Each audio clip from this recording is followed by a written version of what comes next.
अस्सलामु अलैकुम वरहमतुल्लाहि वबरकातुहू।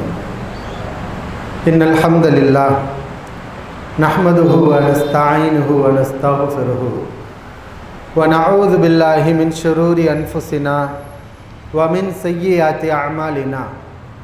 मय यहदिहिल्लाहु फला मुदिल्ल लहु व मय युद्लिल फला हादिय लहु व अशहदु अल्ला इलाहा इल्लल्लाहु वहदहु ला शरीका लहु व अशहदु अन्न मुहम्मदन अब्दुहु व रसूलुहु। अम्मा बाद। या अय्युहन्नास इत्तक़ू रब्बकुमुल्लज़ी ख़लक़कुम मिन नफ़्सिन वाहिदा व ख़लक़ मिन्हा ज़ौजहा व बस्स मिन्हुमा रिजालन कसीरन व निसाअ वत्तक़ुल्लाह अल्लज़ी तसाअलून बिही वल अर्हाम इन्नल्लाह कान अलैकुम रक़ीबा।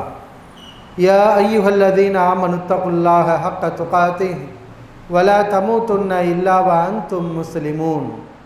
या अय्युहल्लज़ीना आमनुत्तक़ुल्लाह वक़ूलू क़ौलन सदीदा युस्लिह लकुम अअमालकुम व यग़फ़िर लकुम ज़ुनूबकुम व मन युतिइल्लाह व रसूलहु फ़क़द फ़ाज़ फ़ौज़न अज़ीमा।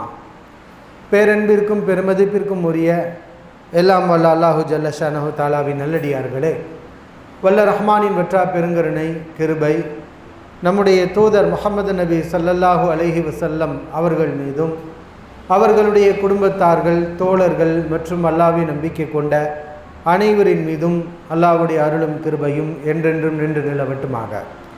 எல்லாம் வல்ல அல்லாஹ்வின் நல்லடியார்களே, அல்லாஹு சுப்ஹானஹு வ தஆலா நேரான வழியில் நாம் நிலைத்திருக்க வேண்டும். இது அவன் நமக்கு கொடுக்கக்கூடிய மிகப்பெரிய ஒரு பாக்கியம்.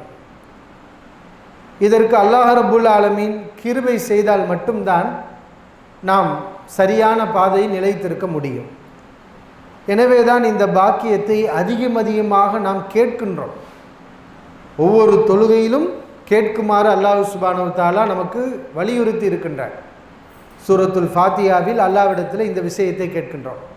இஹ்தின ஸிராத்தல் முஸ்தகீம், யா அல்லாஹ் எங்களுக்கு நேரான வழியை காட்டுவாயாக.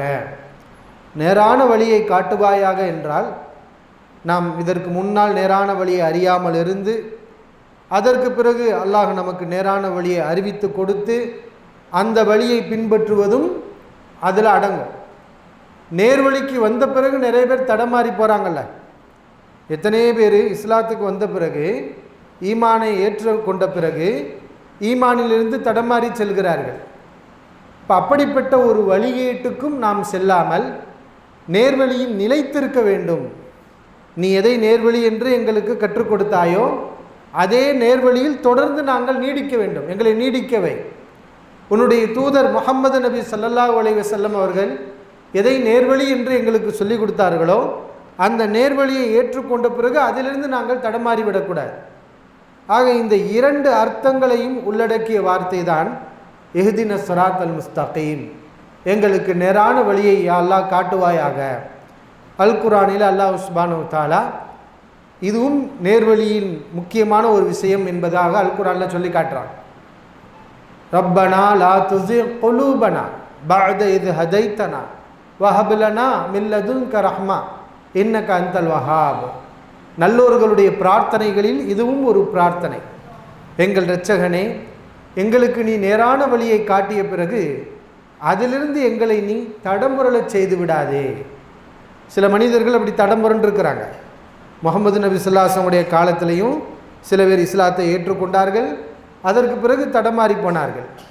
நபிகள் நாயகம் ஸல்லல்லாஹு அலைஹி வஸல்லம் இருக்கின்ற வரை முஸ்லீமாக இருந்த சிலர் நபிகள் நாயகம் ஸல்லல்லாஹு அலைஹி வஸல்லம் மரணத்துக்கு பிறகு மார்க்கத்துடைய நபி அவர்கள் கற்றுக் கொடுத்த அந்த நேர்வழியில் கடமைகளில் நிலையாக இருக்காமல் அதை மறுத்து தடமாறி போனவர்களும் உண்டு. எல்லா காலத்திலையும் அப்படிப்பட்ட மக்கள் இருக்கிறாங்க. பிற்காலத்தில் இந்த சமூகத்தில் கூட 72 கூட்டம் உருவாகும் என்று அல்லாஹ்வின் தூதர் ஸல்லல்லாஹு அலைஹி வஸல்லம் அவர்கள் கூறினார்கள். அப்போ அதில் ஒரே ஒரு கூட்டம், 73 கூட்டத்தில் ஒரு கூட்டம் சொர்க்கம் போகும், 72 கூட்டமும் நரகம் போகும். எல்லாமே இந்த சமூகத்தில் உருவாகக்கூடிய கூட்டம். எந்த சமூகத்தில் லா இலாஹ இல்லல்லாஹ் முஹம்மது ரசூலுல்லாஹ் என்ற கலிமாவை சொல்லி நபியையும் அல்லாஹ்வையும் ஏற்றுக்கொள்வதாக சொல்லக்கூடிய இந்த சமூகத்தில் இத்தனை கூட்டங்கள் உருவாகும். ஆனால் அதெல்லாம் வழிகேடு. ஒன்றே ஒன்றுக்கு மட்டும்தான் சொர்க்கம் போகுங்கிறாங்க. அப்போ நாம் கவனமாக இருக்கணும். நாம் லா இலாஹா இல்லல்லாஹ் சொல்லிட்டோம், முஹம்மது ரசூலுல்லான்னு சொல்லிட்டோம், அவ்வளோதான் நமக்கு சொர்க்கம் உறுதி, நம்ம வழியே தவற மாட்டோம் அப்படின்லாம் நம்ம ஒரு அசால்ட்டாக கவனக்குறைவாக நாம் இருந்து விடக்கூடாது. லா இலாஹா இல்லல்லாஹ் சொன்னாலும் சைத்தான் வருவான், முஹம்மது ரசூலுல்லாங்கிற கலிமாவை சொல்லியிருந்தாலும் சைத்தான் வருவான். நாம் எல்லோரும் முஸ்லிம்கள், நான் இஸ்லாத்தை ஏற்றுக்கொள்கிறேன், குர்ஆனை பின்பற்றுகிறேன் என்று நாம் சொன்னாலும் ஷைத்தான் வந்து எப்படி இவர்களை வழிகெடுக்கலாம் என்று பல விதங்களில் அவன் முயற்சி செய்து கொண்டு இருக்கின்றான். இப்போ பல பேர் அவன் என்ன செஞ்சுருக்கிறான்னா, இந்த மார்க்கத்தை கடைபிடிக்க பல பேரை வழிகேட்டுக்கு கூட்டி போயிருக்கிறான். இன்றைக்கி நம்ம பார்க்குறோமா இல்லையா? முஸ்லீம்கள் தான். முஸ்லீம் சொல்லக்கூடிய மக்கள் ஒரே கொள்கையில் இல்லை. முஸ்லீம் சொல்லக்கூடிய மக்களில் ஒரு சாரார் இணை வைக்கிறாங்க, அல்லாஹ்வுக்கு இறந்தவர்களை அழைத்து பிரார்த்தனை பண்ணுறாங்க, அவங்களும் முஸ்லீம் சொல்லிக்கிறாங்க, லா இலாஹா இல்லல்லாஹ் கலிமா சொல்கிறாங்க, தொழுகிறாங்க, நம்ம செய்யக்கூடிய நிறைய வழிபாடுகளை செய்கிறாங்க. இப்போ என்ன சைத்தான் வழிகெடுத்திருக்கானா இல்லையா? இன்னும் பலரை நம்ம பார்க்குறோம், குர்ஆன் மட்டும் போதுங்கிறாங்க, ஹதீஸுகள் தேவையில்லைங்கிறாங்க. அவனும் தன்னை முஸ்லீம் சொல்லிக்கிறான், குர்ஆன்கிறான், இஸ்லாம்ங்கிறான், முஸ்லீம் பெயரை சூட்டி கொடுக்கின்றான். ஆனால் ஹதீஸுகள் நபிமொழிகளையெல்லாம் ஒட்டுமொத்தமாக நிராகரிக்கின்றான். இப்போ காதியானின்னு ஒரு கூட்டம், முகமது ஸல்லல்லாஹு அலைஹி வஸல்லம் பிறகு ஒரு நபி வரும், அவர் காதியானிங்கிறவர் நபி தான். இப்படியெல்லாம் எத்தனை சித்தாந்தங்கள் இருக்குங்கிறீங்க. இஸ்லாமிய சமூகத்தில் முஸ்லீம் என்று சொல்லக்கூடிய சாரார்களுக்கு மத்தியில் ஒரே கொள்கையில் ஒத்துமை இல்லை, கொள்கையில் நிறைய பிளவுகள் இருக்குது. சஹாபாக்களை திட்டக்கூடிய ஒரு கூட்டம் ராஃபிலாக்கள், ஷியாக்கள், ஹவாரிஜ், இப்படி நிறைய பிளவுகள் வந்திருக்கே. இதெல்லாம் எதனால் உருவானுச்சு அப்படின்னு பார்த்தீங்கன்னா மனோ இச்சைகள். இந்த மார்க்கத்தை நபிகள் நாயகம் ஸல்லல்லாஹு அலைஹி வஸல்லம் எப்படி நமக்கு கற்றுக் கொடுத்தாங்களோ அப்படி நம்ம ஃபாலோ பண்ணோம்னா நமக்கு மத்தியில் பிளவுகள் வராது. நாமெல்லாம் ஒரே கொள்கையில் இருப்போம், ஒரே ஜமாத்தாக முஸ்லீம்களாக நமக்கு மத்தியில் கொள்கையில் வேறுபாடு வராமல் நம்ம ஒற்றுமையாக தான் இருப்போம்.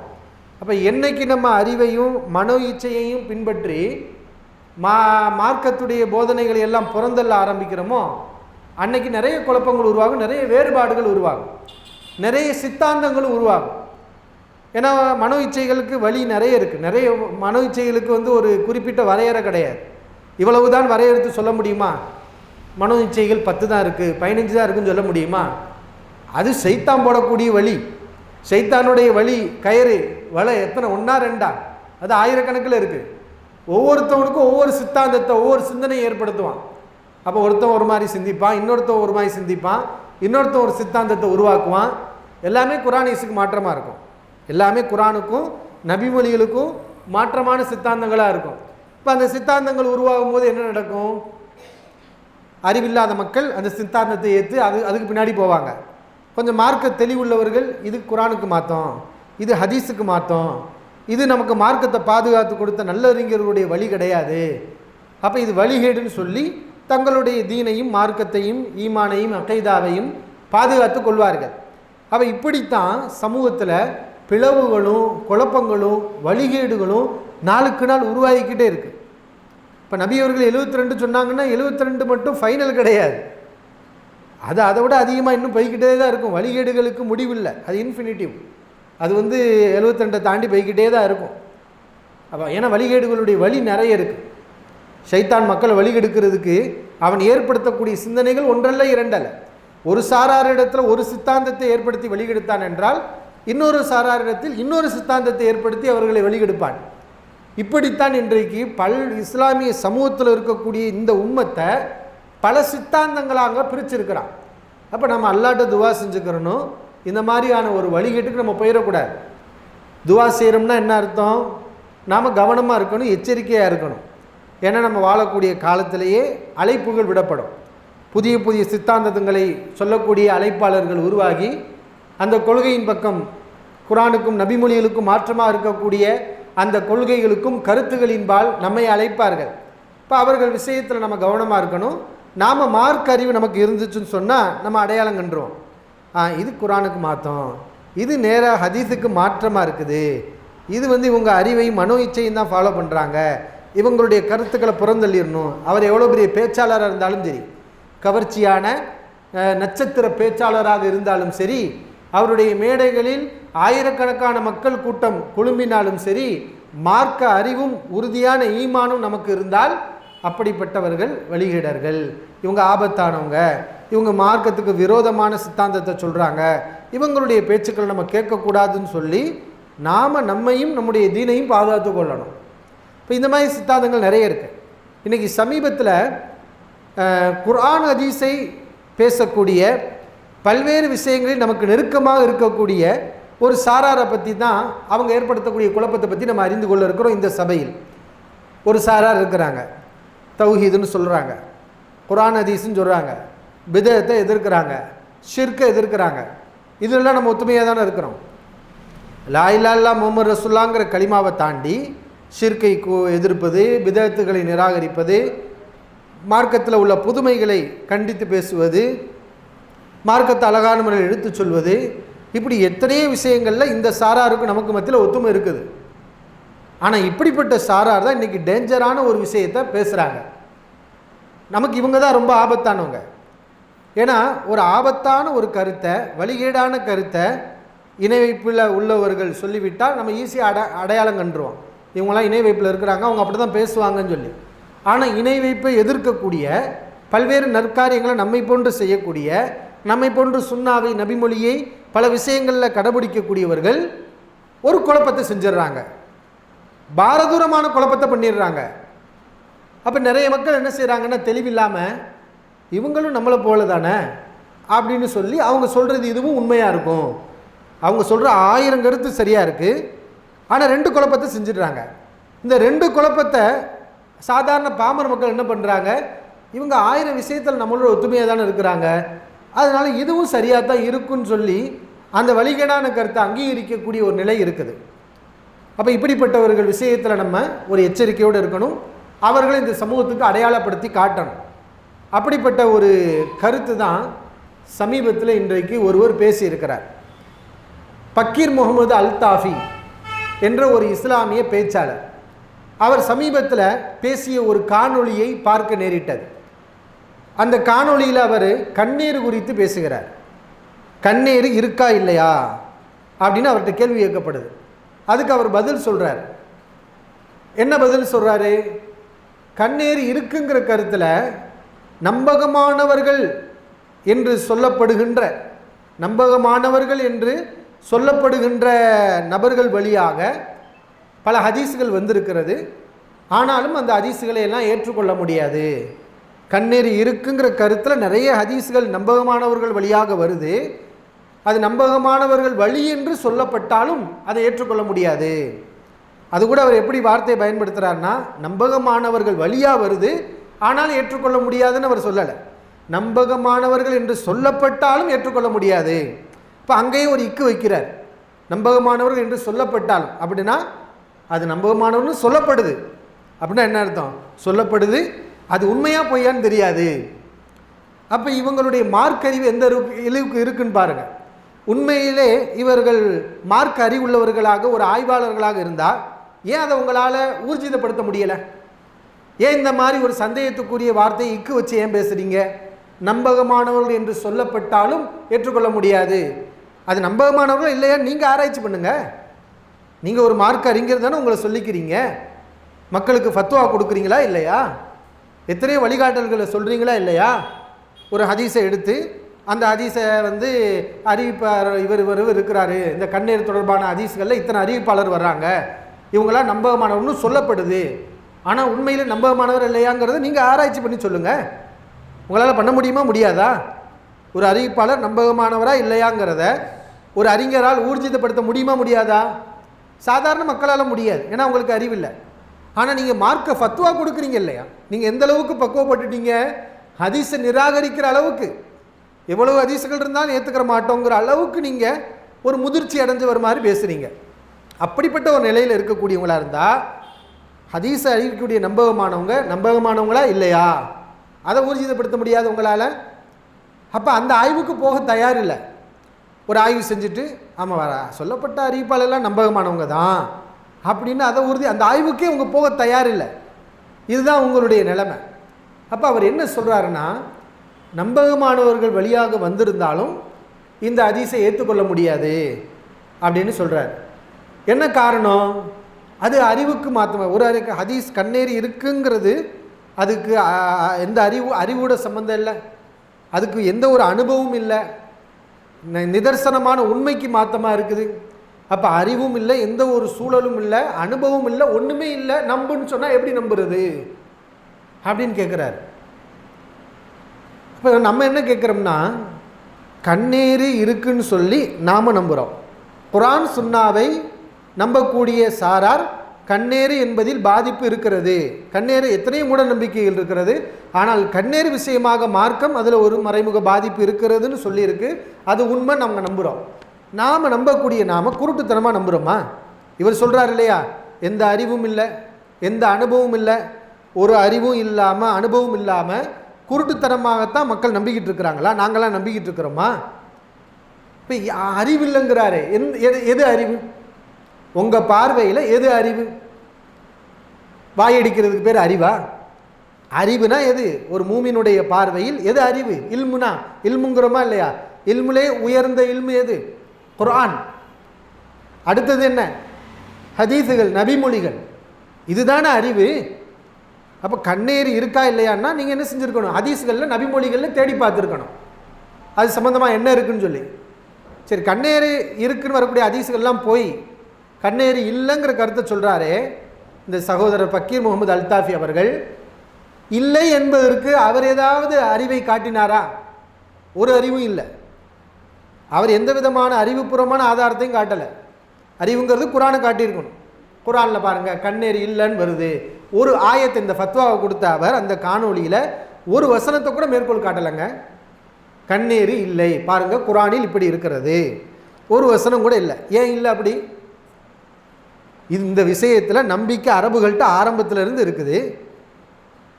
சஹாபாக்கள், அவ்வளோ சஹாபாக்கள் நம்பியிருக்கிறாங்க கண்ணேறு பாதிப்பு இருக்குது. ஏன்னா நபி அவர்கள் சொல்லியிருக்கிறனால சஹாபாக்களுடைய நம்பிக்கை அது, தாபீன்களுடைய நம்பிக்கை அது. இப்போ அனுபவம் இல்லைங்கிறீங்களே, கண்ணேறு இருக்குங்கிறதுக்கு அனுபவம் இல்லைங்கிறீங்க. எது அனுபவம்? இன்றைக்கி நீங்கள் வந்துட்டு உன்னையும் மார்க்கத்தை படிக்காமல், முஸ்லீம்களுடைய நம்பிக்கையை தெரியாமல் அனுபவம் இல்லை அப்படின்னா, 1400 வருஷமாக சஹாபாக்கள், தாபீன்கள், தாபீன்கள்னு கல்வியாளர்கள், முஃபஸ்ஸிரீன்கள் எல்லாரும் அனுபவ ரீதியிலையும் சரி, மார்க்க ஆதார ரீதியிலையும் சரி, கண்ணேறு என்பது இருக்குங்கிறத நம்பி இருக்கிறாங்க.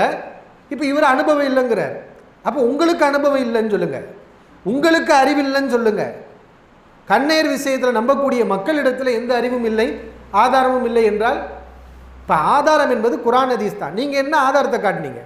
அப்போ குர்ஆன் ஒரு ஆயத்தை கூட காட்டலை. கண்ணேறு இல்லை என்று குர்ஆனில் இருக்கிறது ஒரு ஆயத்து கிடையாது, மேற்கோள் காட்டவே இல்லை. சரி, நபிமொழிகள்லையாவது எங்கேயாவது முஸ்லீம்கள்லாம் இப்படி இவ்வளோ நம்புகிறாங்களே, ரசூல் ஸல்லல்லாஹு அலைஹி வஸல்லம் சொல்லாமல் விடுவாங்களா? எவ்வளோ நம்பிக்கைகள் நபி அவர்கள் தெளிவுபடுத்தினாங்க.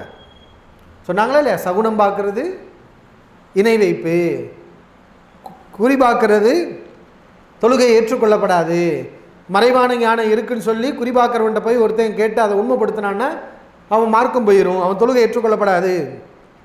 இப்படி எத்தனையோ விஷயங்களை அல்லாஹ்வின் தூதர் ஸல்லல்லாஹு அலைஹி அவர்கள் மக்கள்கிட்ட இருந்த மூட நம்பிக்கைகளை எல்லாம் இது தப்பு, இது கூடாது, இதை நம்பாதீங்க அப்படிலாம் தெளிவுபடுத்தியிருக்காங்க. கண்ணேறு அந்த மக்கள்கிட்ட, அரபுகள்கிட்ட இருந்திருக்கு. ஆனால் ஹதீஸுகளில் எல்லாம் கண்ணேறு இருக்குன்னு வருதே தவிர ஒரு லைஃபான ஹதீஸ் கூட கிடையாது. நான் பக்கீர் முகமது அல்தாஃபிட்ட என்ன கேட்குறேன், நீங்கள் சஹீஹான ஹதீஸை காட்டாதீங்க, ஒரு லைஃபான ஹதீஸாவது கண்ணேறு இல்லைங்கிறதுல காட்டுங்க. அப்படி ஒரு பேச்சே கிடையாது. அப்போ இது என்னைக்கு உருவான சித்தாந்தம்னா, பின்னாடி உருவான சித்தாந்தம். இந்த கண்ணேரை மறுக்கக்கூடியது, பாதிப்பில்லை என்று மறுக்கக்கூடிய சிந்தனை பின்னால் உருவானது. அப்போ இது மக்கள்கிட்ட இருந்துச்சுன்னா ரசூல் ஸல்லல்லாஹு அலைஹி வஸல்லம் அதை தெளிவுபடுத்தியிருப்பாங்க, இது வந்து மூட நம்பிக்கைன்னு. ஆனால் நபி அவர்கள் அதை ஆமோதிக்கிறாங்க, கண்ணேருங்கிறது இருக்குது, இது மூட நம்பிக்கை இல்லை. வல்ல ஐனு ஹக்குன், ஏன் அந்த வார்த்தையை நபி அவர்கள் சொல்கிறாங்க? கண்ணேர் என்பது உண்மை அப்படின்னு ரசூலுல்லாஹி ஸல்லல்லாஹு அலைஹி வஸல்லம் சொல்லியிருக்கிறாங்க. ஏன் சொல்லியிருக்கிறாங்க? எத்தனையோ மூட நம்பிக்கைகள் இருக்குது. அது மாதிரி இது ஒரு மூட நம்பிக்கை நினைக்காதீங்க, இதில் ஒரு மறைமுகமான பாதிப்பு இருக்குது, இதில் நம்ம நம்ப வேண்டிய விஷயம் அப்படிங்கிறத ரசூல் ஸல்லல்லாஹு அலைஹி வஸல்லம் தெளிவுபடுத்தி ஹதீஸுகள் நிறைய இருக்குது. எவ்வளவு ஹதீஸுகள் இருக்குது? உதாரணத்துக்கு ஒரு சில ஹதீஸுகள் நான் உங்களுக்கு சொல்லி காட்டுறேன். ஏன்னா அவர் இதை நம்பக்கூடியவர்கள்ட்ட எந்த விதமான அறிவும் இல்லை, ஆதாரமும் இல்லை, இதை நம்ப சொன்னால் நாங்கள் எப்படி நம்புறதுன்னு கேட்குறாங்கல்ல, அதுக்காக நான் உதாரணத்துக்கு உங்களுக்கு சொல்கிறேன்.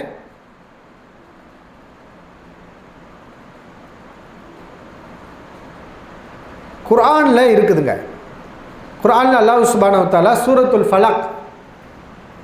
சூரத்துல் ஃபலக் அத்தியாயம் இருக்கிறது அல்லவா, அந்த அத்தியாயத்தில் அல்லாஹ் சொல்கிறான், வமின் ஷர்ரி ஹாசிதின் இதா ஹசத், பொறாமை கொள்ளக்கூடியவன் பொறாமை கொள்ளும்போது ஏற்படும் தீங்கை விட்டு. இதை நல்லா கவனிக்கணும். பொறாமை கொள்ளக்கூடியவன் பொறாமை கொள்ளும்போது ஏற்படும் தீங்கு என்றால் என்ன? குர்ஆனுடைய நடைமுறை ஒன்று இருக்குது. அல்லாஹ் என்ன செய்வானா, மக்களுக்கு தெளிவாக தெரிஞ்ச விஷயங்களை பேரை சொல்ல மாட்டான். வல்ல ஆதி ஆத்தி லபஹா, விரைந்து ஓடக்கூடியவைகள் மீது சத்தியமாகன்னு சொல்லுவான். ஆனால் இந்த சூறாவில் முழுக்க முழுக்க அல்லாஹ் யாரை பற்றி எதை பற்றி பேசுகிறான்? குதிரையை பற்றி தான் பேசுகிறான். ஆனால் குதிரைங்கிற வார்த்தை வராது. ஆனால் குதிரையுடைய தன்மை எல்லாமே சொல்லப்படும். விரைந்து ஓடக்கூடியவை, மூச்சிறைக்க ஓடக்கூடியவை, எஜமான் கட்டளையிட்டால் அதுக்கு நன்றியோடு இருக்கக்கூடியவை, போர்க்களத்துக்கு எஜமானை அழைத்து செல்லக்கூடியவை. அப்போ இதை பார்க்கும்போதே படிக்கும்போதே சிந்தனை உள்ளவர்களுக்கு புரிஞ்சுன்னு அது என்னது? குதிரைன்னு சொல்லி. இப்போ மலக்குகள்னு சொல்ல மாட்டான். ஒன் நாசி ஆத்திய கருக்கா, பலமாக கைப்பற்றக்கூடியவர்கள் மீது சத்தியமாக. ஒன் நாஷி தாத்தி நஷ்தா, மென்மையாக கைப்பற்றக்கூடியவர்கள் மீது சத்தியமாகம்பா. இது யாரு? மலக்குமார்கள். ஆனால் மலக்குங்கிற வார்த்தை இருக்காது. அப்போ இந்த அடிப்படையில் தான் அல்லாஹ் சுப்ஹானஹு வ தஆலா இங்கே என்ன செய்கிறான்னா, கண்ணேருங்கிற வார்த்தையை சொல்லாமல் கண்ணேருனா என்னங்கிறத தெளிவுபடுத்துகிறான். பொறாமை கொள்ளக்கூடியவன் பொறாமை கொள்ளும்போது ஏற்படும் தீங்கு, பொறாமை கொள்ளும்போது ஒரு தீங்கு ஏற்படும் குர்ஆன் சொல்லுது. இதுக்கு சில பேர் தப்பான வியாக்கியானம் கொடுப்பாங்க. பொறாமை கொண்டான்னா அவன் அடிப்பானா இல்லையா, ஒரு பாதிப்பு ஏற்படுத்துவானால அப்படிங்கிறாங்க. அதை சொல்லலை அல்லாஹ். பொறாமை கொள்ளும்போது ஏற்படும். ஏன்னா ஏற்கனவே அல்லாஹ் இதே மாதிரி ஒரு வார்த்தையை சொல்கிறான், வமின் ஷர்ரி காஸிகின் இதா வகப், இருள் பரவும் போது ஏற்படும் தீங்கு. இப்போ இருள் பரவும் போது ஒரு தீங்கு இருக்கிறது. அது ஹதீஸுகளில் பார்க்குறோம். அந்த நேரத்தில் ஜின்கள் பரவுங்கிறது புகாரியில் ரசூலுல்லாஹி ஸல்லல்லாஹு அலைஹி வஸல்லம் சொல்லி காட்டுறாங்க. இப்போ அதே மாதிரி தான் பொறாமை கொள்ளக்கூடியவன் பொறாமை கொள்ளும்போது ஏற்படும் தீங்கு என்று அல்லாஹ் குர்ஆனில் சொல்கிறானே, இது கண்ணேருங்கிறது தெளிவான ஒரு விஷயம். ஏன்னா இதே வார்த்தையை ஹதீஸுகளில் சொல்லி அது கண்ணேர் என்று சொல்லப்படுது. சஹி முஸ்லிமில் 4055வது ஹதீஸ், ஆயிஷா ரலியல்லாஹு அன்ஹா அவங்க அறிவிக்கிறாங்க, ரசூலுல்லாஹி ஸல்லல்லாஹு அலைஹி வஸல்லம் உங்களுக்கு உடல் முடியாவிட்டால் ஜிப்ரீல் அலைஹிஸ்ஸலாம் அவர்கள் இவ்வாறு ஓதி பார்ப்பார்கள், பிஸ்மில்லாஹி உப்ரியுக மின் குல்லி தாயின் யஷ்ஃபீக, அல்லாஹ்வுடைய பெயரால் அல்லாஹ் உங்களுக்கு நிவாரணம் வழங்குவானாக, உங்களுக்கு ஏற்படக்கூடிய ஒவ்வொரு நோயிலிருந்தும் அல்லாஹ் நிவாரணத்தை கொடுப்பானாக.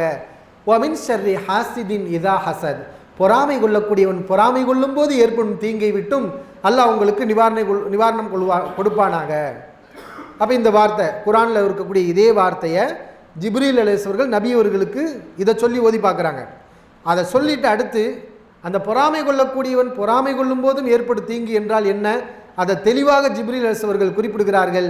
வ ஷர்ரி குல்லி தி ஐனின், வ ஷர்ரி குல்லி தி ஐனின், ஒவ்வொரு கண்ணேர் உடையவனுடைய பாதிப்புகளிலிருந்தும் அல்லாஹ் உங்களுக்கு நிவாரணம் கொடுப்பானாக. அப்போ தெளிவாக குர்ஆனுடைய இந்த வார்த்தையை சொல்லி அது கண்ணேறு பாதிப்பு தான் என்று ஜிப்ரீல் அலைஹிஸ்ஸலாம் அவர்கள் கூறியதாக ஆயிஷா ரலியல்லாஹு அன்ஹா அவங்க அறிவிக்கிறாங்க. அதே மாதிரி நசாயில 5399வது ஹதீஸாக பதிவு செய்யப்பட்டிருக்கிறது.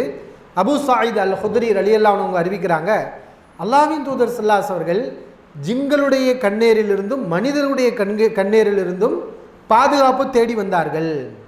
நல்ல கவனிங்க, ஜின்களுடைய கண்ணேறு மனிதர்களுடைய கண்ணேறு, இந்த இரண்டு கண்களிலிருந்தும் ரசூலுல்லாஹி ஸல்லல்லாஹு அலைஹி அவர்கள் பாதுகாப்பு தேடி வந்தார்கள். நம்ம மனித கண்களை இன்றைக்கு ஆராய்ச்சிக்கு உட்படுத்துகிறாங்க. ஆனால் கண்ணேறு என்பது மனித கண்கள் மட்டுமல்ல, அதில் எதுவும் இருக்குங்கிறாங்க. கண்ணேறு என்பதில் ஜின்களுடைய கண்ணேரும் இருக்கிறது. அப்போ ஜின்களுடைய நிறைய பேர் என்ன செய்கிறாங்க, மனித கண்ணேர்னா நாங்கள் டெஸ்ட் பண்ணுவோம், மனுஷன் கண்ணுக்கு முன்னாடி தெரியினானே இல்லையா, அப்போ நீங்கள் பொறாமப்பட்டு பாதிப்பு கண் செஞ்சு காட்டுங்க அப்படின்னு கேட்குறாங்க. சரி, கண்ணேருங்கிறது ஹதீஸ் என்ன சொல்லுது, மனிதன் மட்டும் கண்ணேர் படமாட்டான், ஜின்களும் கண்ணேர் வைப்பாங்க, ஜின்களுடைய கண்ணேரும் இருக்குதுன்னு ஹதீஸ் இருக்குது. அப்போ அதை எப்படி டெஸ்ட் பண்ணுவீங்க, எந்த ஜின்னை டெஸ்ட் பண்ணுவீங்க? டெஸ்ட் பண்ணக்கு எங்களை மனிதனை டெஸ்ட் பண்ணுறீங்க, ஆனால் ஜின்களுடைய கண்ணேராலும் பாதிப்பு ஏற்படும் அப்படின்னு ஹதீஸ் இருக்கே, இதை நீங்கள் எப்படி டெஸ்ட் பண்ணுவீங்க? அப்போ இந்த ஹதீஸை மறுப்பாங்கன்னா மறுப்பாங்க, அவங்க எத்தனை ஹதீஸை வேணாலும் மறுப்பாங்க. மறுத்துட்டு நாங்கள் அறிவோடு மறுக்கிறோம், இதுக்கு பேர் அறிவு. நபிமொழிகளை ஆதாரபூர்வமான உறுதியான செய்திகளை மறுக்கிறதுக்கு பேர் அறிவா? இது முட்டாள்தனம், இது அறிவீனம், இது அறிவிலி. உண்மையான அறிவாளி யார் மார்க்க ஆதாரங்களை நம்புகிறானோ அவன் தான் அறிவாளி, அவன் தான் மார்க்க அறிஞன். மார்க்க அறிஞனுக்குரிய தகுதி என்னன்னு சொன்னால் மார்க்க ஆதாரங்களை நம்புவதில் தான் இருக்குது. அப்போ இந்த ஹதீஸ் இப்படி இருக்கா? ரசூலுல்லாஹி அவங்க இவ்வாறு மனிதனுடைய கண்ணேறு ஜின்களுடைய கண்ணேர்லேருந்து பாதுகாப்பு தேடி வந்தாங்க. ஃபலம்மா நஸலத்தில் முஅவ்விதத்தான், பாதுகாப்பு தேடுவதற்குரிய 2 சூறாக்கள், ஃபலக் சூரா, அன்னா சூரா, இந்த ரெண்டுக்கும் பேர் என்ன? முஅவ்விதத்தான், பாதுகாப்பு தேடுவதற்குரிய அத்தியாயங்கள். இந்த ரெண்டும் இறங்கியவுடன் அகத பிஹிமா, இவ்விரண்டையும் எடுத்துக்கொண்டார்கள். ஒ தரக்கமா சிவாதாலிக்க, இது அல்லாத வழிமுறைகளை எல்லாம் விட்டு விட்டார்கள். அப்போ ரசூல் ஸல்லல்லாஹு அலைஹி அவர்கள் இந்த சூறாக்களை கண்ணீருக்கு எடுத்திருக்கிறாங்க. ஓதி பார்த்து ஒரு நிவாரணியாக ஃபலக் சூறாவை நபி அவர்கள் எடுத்திருக்கிறாங்க. அப்போ நமக்கு என்ன விளங்குது? அல்லாஹ் சுப்ஹானஹு வ தஆலா அந்த சூறாவில் கண்ணீரை பற்றி பேசுகிறான். ரசூல் ஸல்லல்லாஹு அலைஹி வஸல்லம் அந்த கண்ணீர் பாதிப்புக்கு அந்த சூறாவை எடுத்திருக்கிறாங்க அப்படிங்கிறத நம்ம பார்க்குறோம். இது மாதிரி புகாரியில் 3371 அதில் தெளிவாக இருக்குது. ஓ மின் குல்லி ஐனின் லாம்மா அவுது பி கலிமாத்தில்லாஹி தாம்மா மின் குல்லி ஷைத்தானி வஹம்மா ஓ மின் குல்லி ஐனின் லாம்மா. இது ரசூல் ஸல்லல்லாஹு அலைஹி அவர்கள் அல்லாஹ்விடத்தில் கேட்ட துவாவில் ஒன்று. என்ன? பரிபூர்ணமான அல்லாஹ்வுடைய வார்த்தைகளை கொண்டு அனைத்து ஷைத்தான்களிடமிருந்தும் நான் பாதுகாப்பு தேடுகிறேன், பாதிப்பை ஏற்படுத்தும் ஒவ்வொரு கண்களிலிருந்தும் பாதுகாப்பு தேடுகிறேன். ரசூல் ஸல்லல்லாஹு அலைஹி அவர்கள் ஹசன் ஹுசைனுக்கு இந்த துவாவை சொல்லி ஓதி பார்ப்பார்கள். புகாரிலே இருக்குது. இப்னு அப்பாஸ் ரலியல்லாஹு அன்ஹு அறிவிக்கிறாங்க. அப்போ இந்த சாரார் என்ன செய்வாங்கன்னா, இந்த துவாவில் முக்காவாசி எடுத்துக்கிறாங்க, ஒரு வார்த்தையை மட்டும் கட் பண்ணிடுவாங்கன்னு நினைக்கிறேன். என்ன? அவுது பி கலிமாத்தில்லாஹி தாம்மா மின் குல்லி ஷைத்தானி வஹம்மா இது வரைக்கும் சொல்லுவாங்க போல. ஓ மின் குல்லி ஐன் இல்லாமல் விட்டுருவாங்க. இது அறிவா? இப்போ கண்ணேறு இருக்கு அப்படிங்கிற கருத்தில் ஒரு நபி மொழி அல்ல, 2 நபி மொழி அல்ல, எந்த விதமான அறிவு இல்லைங்கிறாரு பக்கீர் முகமது அல்தாஃபி. எந்த விதமான அறிவும் இல்லை, சூழலும் இல்லை, அனுபவம் இல்லை. நாங்கள் எப்படி நம்புவது? அனுபவம்னா என்ன? உங்களுடைய அனுபவம் தான் அனுபவமா? உங்களுடைய அறிவு தான் அறிவா? வேறு அறிவு எதுவுமே அறிவில்லையா? வேறு அனுபவம் எதுவுமே அனுபவம் இல்லையா? ஒரு முஸ்லீம் ஒரு விஷயத்தை மார்க்கத்தில் இருக்கா இல்லையாங்கிறத எப்படி ஊர்ஜிதப்படுத்துறது? எந்த ஆய்வின் அடிப்படையில் உறுதிப்படுத்துறது? இப்போ பாருங்கள், எத்தனை ஹதீஸ்கள் இருக்குன்னு பாருங்கள். கிட்டத்தட்ட இது முத்தவாத்தியரான ஹதீஸ். கண்ணீர் சில ஹதீஸ் நபி மொழிகளில் பெரும்பாலும் முத்தவாத்தியர் இருக்காது. எல்லாம் ஒரு அறிவிப்பாளர் வழியா, 2 அறிவிப்பாளர் வழியா, 3 அறிவிப்பாளர் வழியா, இப்படி தான் வரும். மிகச்சில ஹதீஸ்கள் மட்டும்தான் பல சஹாபாக்கள் வழியாக வரும், பல தாபீன்கள் வழியாக வரும்.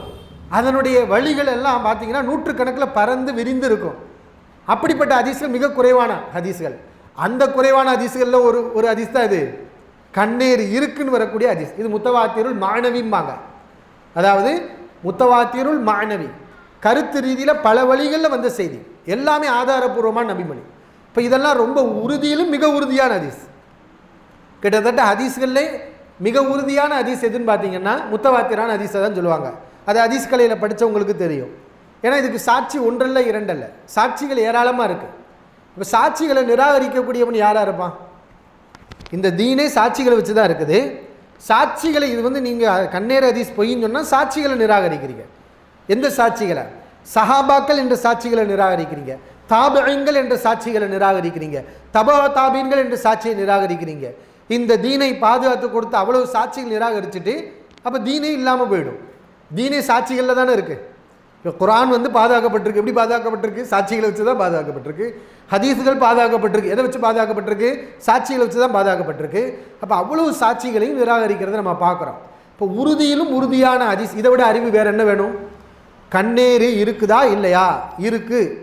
இவ்வளவு உறுதியான ஆதாரம் இருக்குது, முத்தவாத்திரான ஹதீஸ் இருக்குது. இது உங்களுக்கு அறிவாக தெரியலையா? இது உங்களுக்கு ஆதாரமாக தெரியலையா? இப்போ உதாரணமாக என்னென்ன ஹதீஸ்ன்னு பாருங்கள். அபூ ஹுரைரா ரலியல்லாஹு அன்ஹு அவங்க அறிவிக்கிறாங்க, புகாரியில் 5740வது ஹதீஸ், அல் ஐனு ஹக்குன், கண்ணீர் உண்மை என்று ரசூலுல்லாஹி ஸல்லல்லாஹு அலைஹி அவர்கள் கூறினார்கள். அனஸ் ரலியல்லாஹு அன்ஹு அவர்கள் அறிவிக்கின்றார்கள், சஹீஹ் முஸ்லிமில் 4072வது ஹதீஸ், ரசூலுல்லாஹி ஸல்லல்லாஹு அலைஹி அவர்கள் கண்ணீருக்காக ஓதி பார்க்க அனுமதி கொடுத்தார்கள். கண்ணீருக்காக ஓதி பார்ப்பதற்கு நபி அவர்கள் சலுகை வழங்கினார்கள். அனஸ் ரலியல்லாஹு அன்ஹு அறிவிக்கிறாங்க. இம்ரான் இப்னு ஹுசைன், அதாவது சஹாபாக்கள் மட்டும் நான் சொல்கிறேன், சஹாபாக்களே பல பேர் இருக்காங்கன்னா இப்போ தாபீன்கள் கண்டிப்பாக என்ன செய்வாங்க?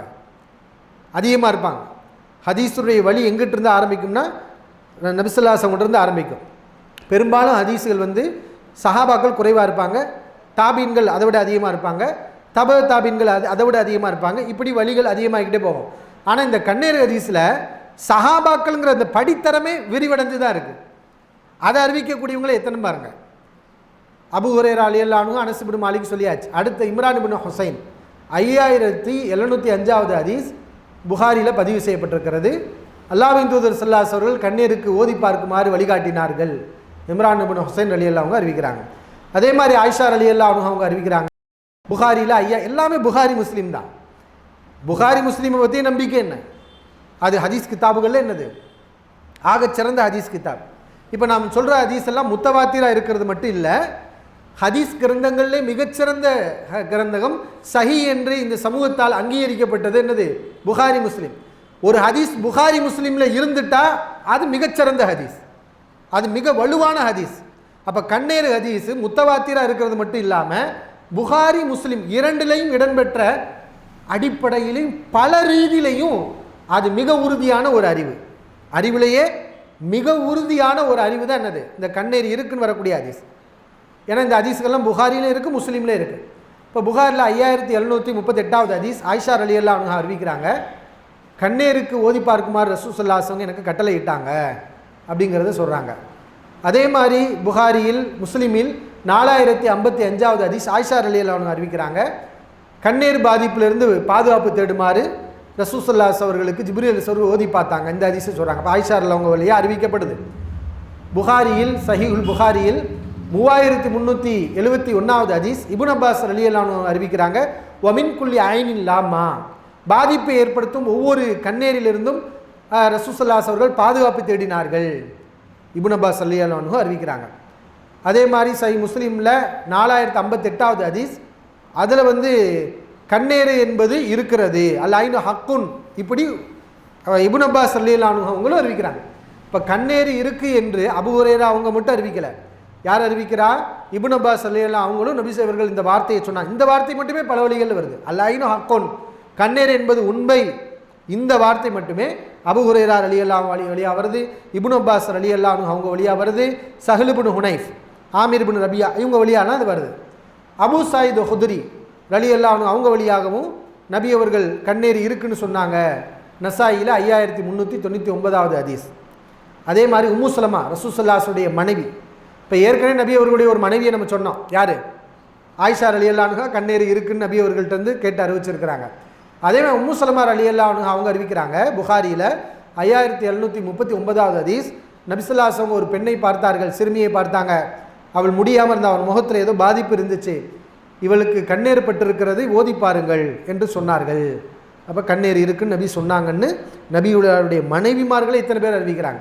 அதே மாதிரி ஜாபிர் ரலியல்லாஹு அன்ஹு அவங்க அறிவிக்கிறாங்க. சஹீஹ் முஸ்லீமில் 4075வது ஹதீஸ், நபிகள் நாயகம் ஸல்லல்லாஹு அலைஹி வஸல்லம் அஸ்மா ரலியல்லாஹு அவங்ககிட்ட கேட்குறாங்க.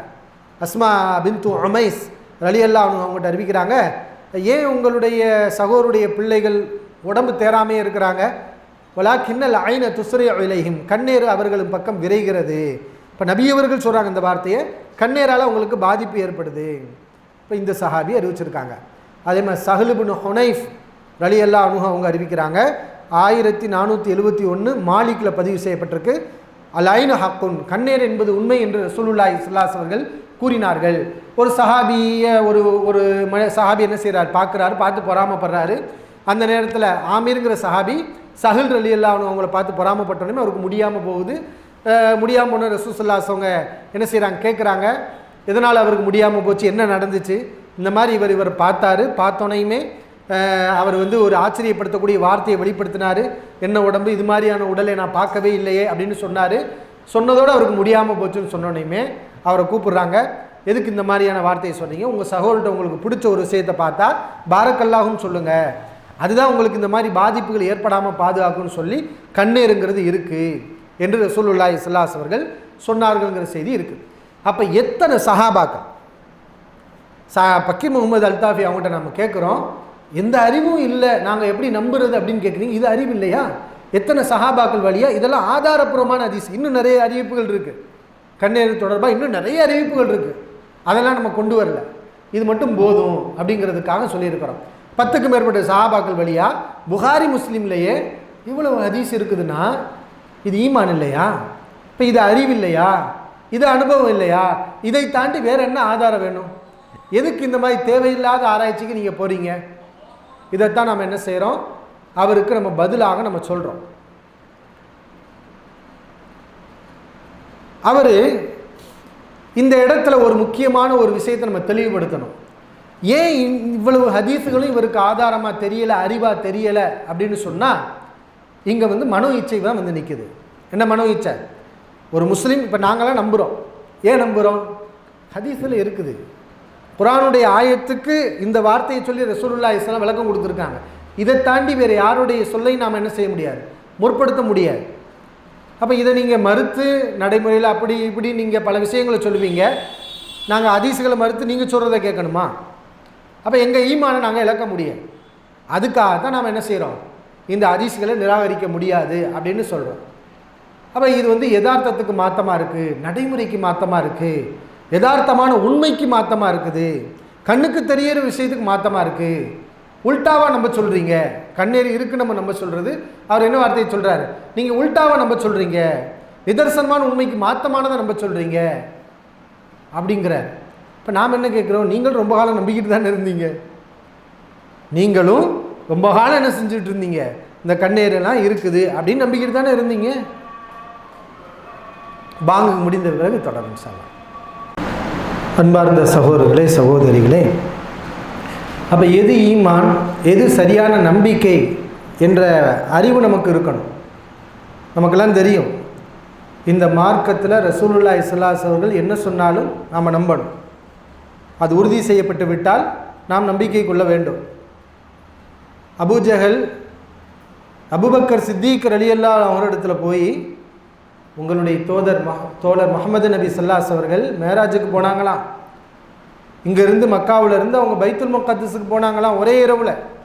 இப்படி சொல்லிகிட்டு இருக்கிறாங்க, இதை நம்புறீங்களான்னு கேட்டார். அபூஜஹல் கேட்டான். அபூபக்கர் ரலியல்லாஹு அன்ஹு என்ன சொன்னாங்க?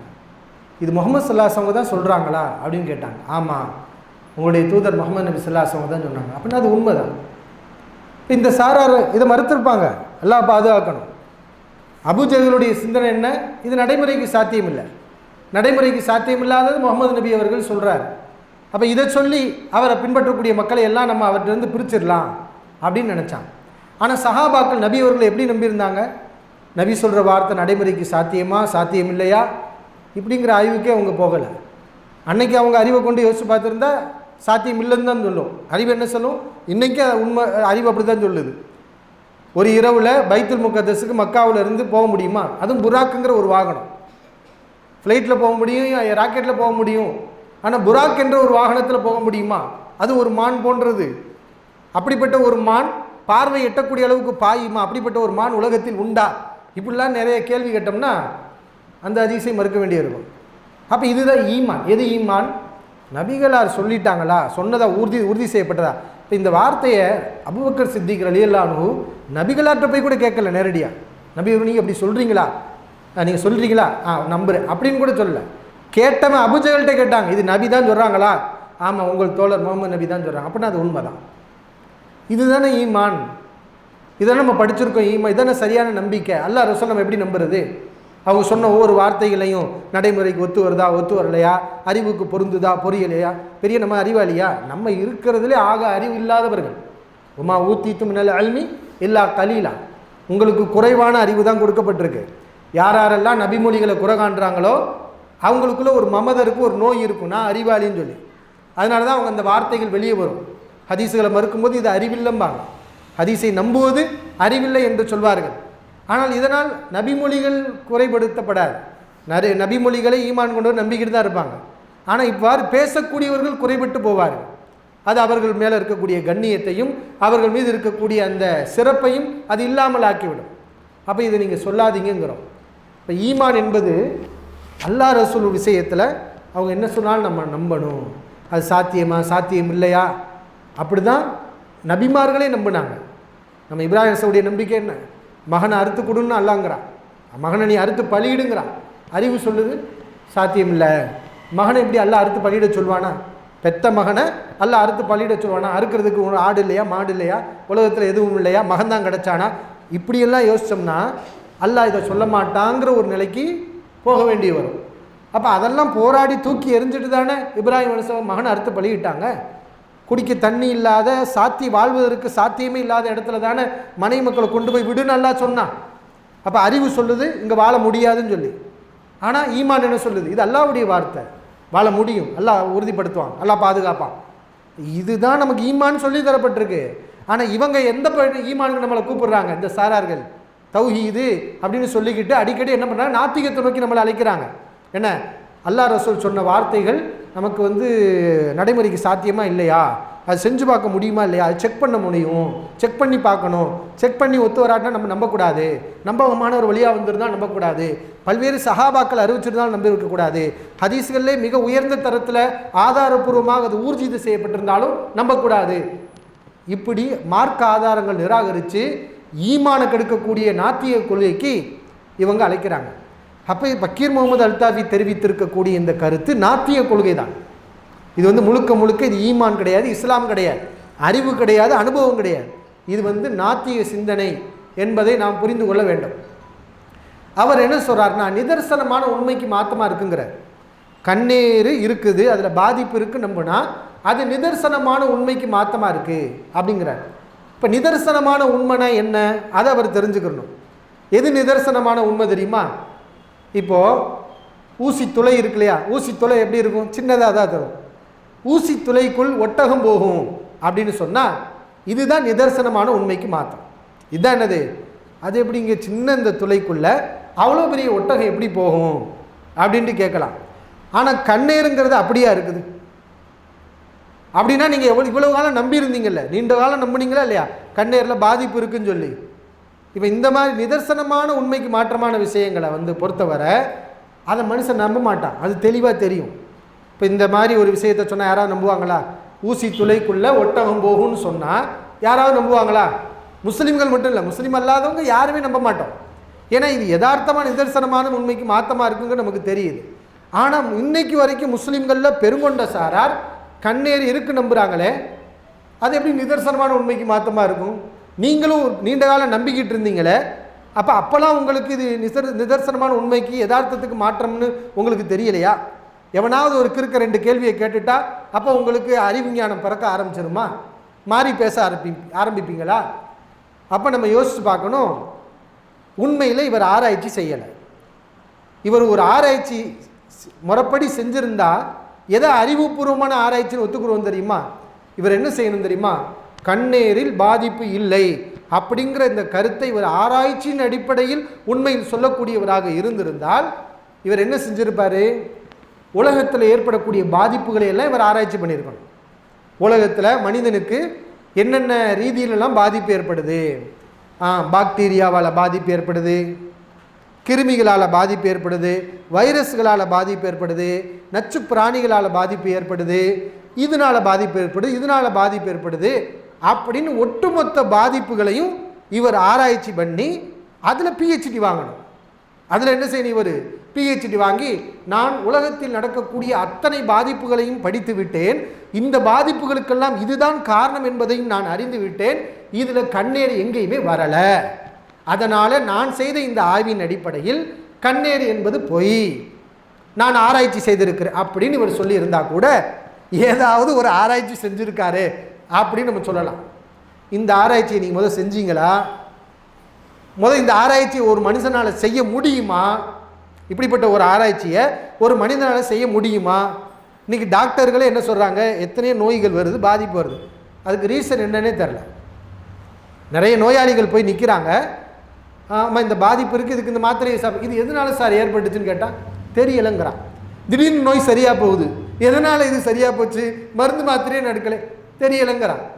அப்போ இந்த நோய் ஏற்படுவதும் நோய் சரியாகுவதும் பாதிப்பு ஏற்படும் பாதிப்பு களைவதும் மனிதன் அதை முழுமையாக அறியலை. அது அல்லாஹ் அவன் மட்டும் அறிந்த ஒரு ரகசியம். மனிதனுக்கு ஏற்படக்கூடிய பாதிப்புகளுக்கு என்னென்ன காரணங்களால் ஏற்படுது, அந்த காரணங்கள்லேயும் மனிதனுடைய அறிவு உறுதி கிடையாது. இன்றைக்கி என்ன செய்வான்? மனுஷனுக்கு இதனால் பாதிப்பு இருக்கும்பா கொஞ்ச காலத்துக்கு, அப்புறம் என்ன செய்வான்? இது பாதிப்பு இல்லை, இது நல்லதும்பா. ரொம்ப காலம் என்ன செய்வான்? ஒரு விஷயத்தை நல்லது, இது உடலுக்கு ஆரோக்கியமானு சொல்லிக்கிட்டு இருக்கிறான். திடீர்னு என்ன செய்கிறான்? ஆராய்ச்சி மாதிரி இல்லை இது கெட்டதுங்கிறான். அப்போ மனிதனுக்கு அதில் ஒரு தெளிவு ஒரு உறுதி இருக்கானா? அல்லாஹ் அவனுக்கு கொடுக்கலை, ஏதோ குறைவான அறிவை தான் கொடுத்துருக்கான். அப்போ நீங்கள் எல்லா பாதிப்புகளும் ஆராய்ச்சி பண்ணி கண்ணேரில் அது எதுவும் வரலை, முழுக்க முழுக்க பார்த்த வகையில் பாக்டீரியாக்களும் வைரஸுகளும் இந்த நச்சு பிராணிகளும் தான் பாதிப்புகளுக்கு காரணமாக இருக்கின்றன அப்படிங்கிற ஒரு ஆராய்ச்சியை பக்கீர் முகமது அல்தாஃபி செஞ்சாராமதோ? செய்யவே இல்லையே. அப்புறம் எப்படி நீங்கள் அறிவுன்னு பேசுகிறீங்க, ஆராய்ச்சின்னு பேசுகிறீங்க, அனுபவம்னு பேசுகிறீங்க? அப்போ இது மனிதனுக்கு சக்தி இல்லாத ஒரு விஷயம். அப்போ இது சுருக்கமாக சொல்லப்போனால் கண்ணேறு இருக்குது, கண்ணேறு பாதிப்புங்கிறது நம்முடைய அறிவுக்கு அப்பாற்பட்ட ஒரு விஷயம். இன்றைக்கி நம்மளால் அதை அறிஞ்சு கொள்ள முடியாமல் இருக்கலாம், நாளைக்கே அது விஞ்ஞானம் உண்மைப்படுத்தினா அப்போ நம்புறதா? விஞ்ஞானம் உண்மைப்படுத்துது, படுத்தாமல் போகுது, அதை நம்ம நம்பிக்கை கொள்வது கிடையாது. நாம் நம்புறது யாருடைய வார்த்தையை நம்பணும்? அல்லாஹ் ரசூலுடைய வார்த்தைகள் நம்பணும். ரசூல் ஸல்லல்லாஹு அன்னைக்கு சொன்னாங்க, நாயுடைய எச்சில் பட்டால் 7 தடவை கழுவுங்கன்னு சொன்னாங்க. இன்றைக்கி விஞ்ஞானம் சொல்லுது, அதை ஊர்ஜிதப்படுத்துது. பன்றி இறைச்சி சாப்பிடாங்கன்னு அல்லாஹ் அன்னைக்கு சொன்னான். இன்றைக்கி அதுக்குரிய காரணங்கள் நமக்கு தெளிவாகுது. ஆனால் இந்த காரணங்களை தெரிஞ்சு சஹாபாக்கள் நம்பலை, நபி சொன்னாங்கிறத நம்பினாங்க. அப்போ இந்த மாதிரி நம்ம நம்பிட்டோம்னா நம்ம ஈமான் பாதுகாப்பானது. காரணங்களை தேடி போய் என் அறிவுக்கு காரணம் படலை, நான் இன்னும் இந்த பாதிப்புக்கு காரணத்தை தெரிஞ்சுக்கிறல, அதனால் இது பொய்யின்னா அப்போ உங்களுக்கு அறிவில்லாத விஷயத்தை நீங்கள் மறுக்கிறீங்க. அல்லாஹ் குர்ஆனில் சொல்றானே, ஒலா தக்ஃபு மா லைஸ லக பிஹி இல்ம், உங்களுக்கு அறிவில்லாத விஷயத்தில் ஈடுபடாதேன்னு. நிராகரிப்பினுடைய அஸ்திவாரம் என்ன, குஃப்ருடைய அஸ்திவாரம் என்ன அல்லாஹ் குர்ஆனில் சொல்லி காட்டுறானே. காஃபிர்கள் ஏன் மறுத்தாங்க மார்க்க ஆதாரங்களை? பல் கஸபு பிமாலம் யுஹீது பிஇல்மிஹி, தங்களுடைய அறிவால் அறிந்து கொள்ள முடியாத விஷயங்களை மறுக்கிறாங்கன்னு அல்லாஹ் குர்ஆனில் சொல்கிறான். மனிதனுக்கு ஒரு விஷயத்தை பற்றி தெரியாதுன்னா மறுப்பான். இது யதார்த்த மனிதனுடைய பலவீனம். அன்னாஸ் அஅதாஉல் லிமா ஜஹிலு, ஒரு அரபியில் ஒரு பழமொழி இருக்குது, ஒரு மனிதன் தான் அறியாத விஷயத்தை நிராகரிப்பான். இப்போ கண்ணேரில் பாதிப்பு இருக்கா இல்லையா, நல்ல ஆராய்ச்சியால் அறிஞ்சு கொள்ள முடியலைன்னா மார்க்க சொல்லுது நான் கட்டுப்பட்டுட்டேன், எனக்கு அல்லாஹ்வுடைய ரசூலுடைய சொல்ல விட மிஞ்சி ஒரு ஆதாரம் வேறு என்ன இருக்குது, என்னால் புரிஞ்சு கொள்ள முடியாதுனாலும் புரிந்து கொள்ள முடியாத எத்தனை விஷயம் உலகத்தில் இருக்குது, மனுஷன் எல்லாத்தையும் தெரிஞ்சுட்டானா அறிஞ்சிட்டானா, அது மாதிரி ஒரு விஷயங்கள் இது ஒன்று. மார்க்க சொல்கிறத நம்பிடணும், இப்படின்னு நம்புறதை விட்டுட்டு இல்லை இதை எனக்கு ஊர்ஜிதப்படுத்தணும், உறுதிப்படுத்துங்க அப்படிங்கிறார். செக் பண்ணுற உள்ள ஒரு விஷயம் அப்படிங்கிறார். உல்டாவை நம்ப சொல்கிறீங்கிறார். இது உல்டாவை நம்புறதா? கண்ணேரில் பாதிப்பு இருக்குங்கிறது உல்டாவை நம்புறதா? ஏன்னா பாதிப்பே நம்ம முழுசாக அறியலையே. ஒரு பாதிப்பு ஏற்பட்டுச்சோன்னா அது கண்ணேராலும் ஏற்பட்டிருக்கலாம், கண்ணேர் இல்லாதனாலும் ஏற்பட்டிருக்கலாம், அது கண்ணேரால் ஏற்பட்டிருக்கவும் வாய்ப்பு இருக்குது. பாதிப்புகள் ஏற்படக்கூடிய வழிகளையும் காரண காரியங்களையும் மனிதன் முழுமையாக அறியவில்லை, விஞ்ஞானிகள் முழுமையாக அறியலை. அப்போ அந்த மாதிரி விஷயத்தை நம்ப சொன்னால், உனக்கு மறைமுகமான விஷயத்தை நம்புங்கன்னு சொன்னால் இல்லை உல்டாவை நம்ப சொல்கிறீங்க. எது உல்டா? யானையை பூனையை நம்புன்னு சொன்னால் தான் உல்டா, பூனையை யானை நம்புன்னு சொன்னால் உல்டா. இது கையின் நம்பாது, இதை காலு நம்பு, இது கண்ணு நம்புன்னு சொன்னால் தான் உல்டா. இது கண்ணு கிடையாது, இது காலு நம்புன்னு சொன்னால் தான் உல்டா.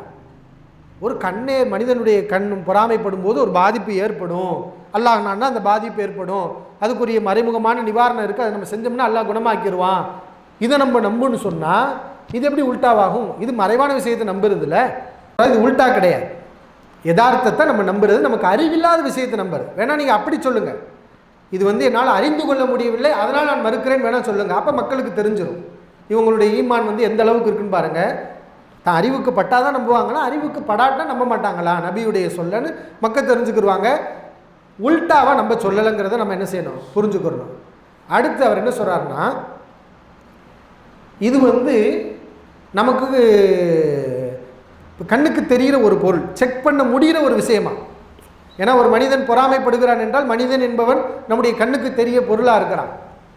அவன் பொறாமைப்படும் போது பாதிப்பு ஏற்படுதா இல்லையாங்கிறத நம்ம என்ன செய்ய முடியுமா, செக் பண்ண முடியும். அதனால் இது மறைமுகமான ஒரு விஷயம்லாம் கிடையாது, செக் பண்ணுற மாதிரி உள்ள மெட்டீரியல் சொல்லப்பட்டிருக்கு. எல்லாமே குருநாதர் சொல்லி கொடுத்தது தான், இவர்கள் புதிதாக கண்டுபிடித்த வியாக்கியானங்கள் கிடையாது. இந்த மெட்டீரியல் செக் பண்ணுறதெல்லாம் என்ன, குருநாதரிடமிருந்து படித்த விஷயம். அந்த குருநாதர் கெட்டவர்னு புரிஞ்சுருக்கிறாங்க, ஆனால் அந்த குருநாதர் சொல்லி கொடுத்த கல்வி உண்மையானது. அது ஹதீஸுக்கு மாற்றமாக, மார்க்க ஆதாரத்துக்கு மாற்றமாக குருநாதர் சொல்லி கொடுத்த அந்த நாத்திக சிந்தனை உண்மையானதுன்னு பிடிச்சிக்கிட்டு இருக்கிறாங்க. அல்லாஹ் பாதுகாக்கணும். எந்த அளவுக்கு இவங்க ஏமாற்றப்பட்டு இன்னும் தெளிவடையாமல் இருக்காங்கன்னு பாருங்கள். அது அல்லாஹ் நாடியவர்களுக்கு தான் அல்லாஹ் தெளிவை கொடுப்பான். மார்க்கத்தில் ஒரு தெளிவையும் அதில் ஈமானையும் கொடுப்பான் பாருங்கள். அப்போ இது செக் பண்ண சாத்தியமுள்ள ஒரு விஷயம், இதை நாங்கள் செக் பண்ணாமலாம் நம்ப முடியாது அப்படிங்கிறார். அப்போ நாம் என்ன கேட்குறோம்னா, இந்த விளக்கத்தை நீங்கள் எங்கேருந்து எடுத்தீங்க? என்ன விளக்கம்? மார்க்கம் நம்ம பார்க்கக்கூடிய ஒரு பொருளை பற்றி ஒரு விஷயம் சொன்னால் அதை செக் பண்ணி நம்ம நம்பணும் அதை செக் பண்ணி பார்த்து அது நமக்கு உண்மையாக தெரிஞ்சால் தான் நம்பணும். உண்மையாக தெரியலைன்னா குரான் ஹதீஸில் இருந்தாலும் அதை மறுத்துடணும். இப்படிங்கிற இந்த அடிப்படையை குரான்லேருந்து எங்கே எடுத்தீங்க? ஹதீஸ்லேருந்து எங்கே எடுத்தீங்க? எங்கேயாவது அல்லாஹ் ரசூல் உனக்கு இந்த தத்துவத்தை சொல்லி கொடுத்துருக்காங்களா?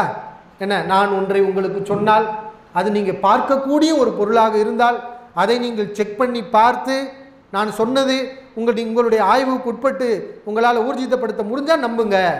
இல்லை நான் சொல்லியும் குரானில் இருந்தும் ஹதீஸில் இருந்தும் நீங்கள் செக் பண்ணி பார்க்குறீங்க, உங்களால் அதை உறுதி செய்ய முடியலை அப்படின்னா அதை நம்பாதீங்க.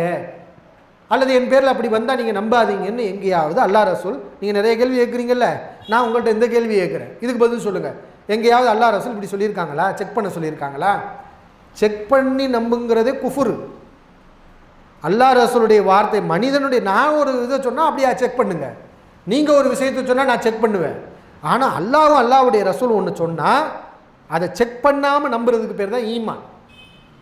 அதை நம்ம அழிவுக்கு உட்படுதோ உட்படலையோ அவங்க சொல்லிட்டா நம்புறதுக்கு பேர் தான், இதுதான் தெளிவான ஈமான். ஆனால் இந்த தெளிவான ஈமான் இவர்களுக்கு குருட்டுத்தனமாக தெரிகிறது. செக் பண்ணி நம்ப வேண்டும்ங்கிற இந்த நாத்திக சிந்தனையை இந்த இடத்துல அவர் சொல்கிறத நம்ம பார்க்குறோம். அப்போ வேறுபடுத்துகிறாங்க.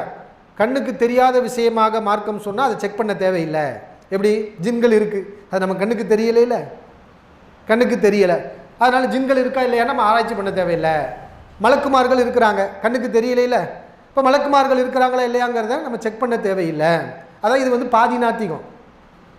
நாத்திகம் முழு நாத்திகக்காரன் என்ன செய்வானா, அவன் மொத்தமாக செக் பண்ணுவான். நீ அல்லாவை கண்ணில் காட்டும்பா, மலக்கு கண்ணில் காட்டுவான், ஜின்னை கண்ணில் காட்டும்பா, இது நாத்திகம் சொல்லுவான். இஸ்லாத்தை மொத்தமாக மறுக்கக்கூடியவன் சொல்லுவான். இது அறநாத்திகம். இந்த அறநாத்திகம் என்ன சொல்லும்னா, கண்ணுக்கு தெரிகிற பொருளாக இருந்தால் செக் பண்ணி பார்ப்போம், மார்க்க சொன்னாலும் செக் பண்ணி பார்ப்போம். கண்ணுக்கு தெரியாத பொருளாக இருந்தால் குரான் ஹதீஸில் இருந்தால் நாங்கள் நம்பிடுவோம் அப்படிங்கிறது வந்து இது வந்து ஒரு பாதி நாத்திகம். ஆனால் நாத்திகம் தான், இதுவும் நாத்திகம் தான். இப்போ நாம் என்ன சொல்கிறோம்னா, இது ஈமான் கிடையாது. மார்க்கம் எத்தனை விஷயங்களை நமக்கு கண்ணுக்கு தெரிகிற விஷயங்களையே சொல்லுகிறது. அதில் நமக்கு கண்ணுக்கு புலப்படாத நமக்கு தெரியாத நன்மை தீமைகள் இருக்குங்கிறது மார்க்கம் சொன்னால் நம்பத்தான் வேணும். அதை செக் பண்ணிலாம் பார்க்கக்கூடாது. செக் பண்ணி பார்க்காம இருக்கு, ஆனால் நம்புறது கடமை. அதுக்கு உதாரணம் என்னென்னு சொன்னால், ரசூலுல்லாஹி ஸல்லல்லாஹு அலைஹி அவர்கள் ஓதி பார்க்குற மாதிரி நமக்கு வழிகாட்டியிருக்கிறாங்க. எப்படி ஓதி பார்க்கலாம்? ஒரு தேல் கடிச்சிருச்சுன்னு வைங்க, குல்லவுது ஃபிரபில் ஃபலக்கை ஓதி, அன்னா சூராவை ஓதி, சூரத்துல் ஃபாத்தியாவை ஓதி, எச்சியை கூட்டி அதை கையில் எடுத்து காயம்பட்ட இடத்துல தடவி வைங்க. பிஸ்மில்லாஹி பி துருபத்தி அர்லினா பி ரீகத்தி பாலினா, எங்களில் சிலருடைய எச்சிலின் பொருட்டால் அல்லாஹ் நான்னா நிவாரணம் கிடைக்கும். அப்போ அல்லாஹ் நிவாரணத்தை கொடுக்குறான். எந்த பொருளால் நிவாரணம் கொடுக்குறான்? ஓதி பார்க்கறதுனாலையும் நம்முடைய ஊதுரம் இல்லையா அந்த காற்றுனாலே, அதெல்லாம் ஒரு காரணங்கள். இப்போ இதெல்லாம் நம்ம மெட்டீரியல் தானே. நீங்கள் கேட்குறீங்கல்ல, மெட்டீரியல் காட்டுங்க, மெட்டீரியலாக இருந்தால் செக் பண்ணி தான் நம்புவோம், மார்க்கம் சொன்னாலும் ஹதீஸ் இருந்தாலும் நம்ப மாட்டோங்கிறீங்களே. இப்போ இந்த ஊதுற காற்றுங்கிறது என்ன மெட்டீரியல் தானே, எச்சிங்கிறது என்ன மெட்டீரியல் தானே. அப்போ இதெல்லாம் நீங்கள் செக் பண்ணி நம்புவீங்களா இந்த ஹதீஸை? அப்படின்னா மறுக்கணும்.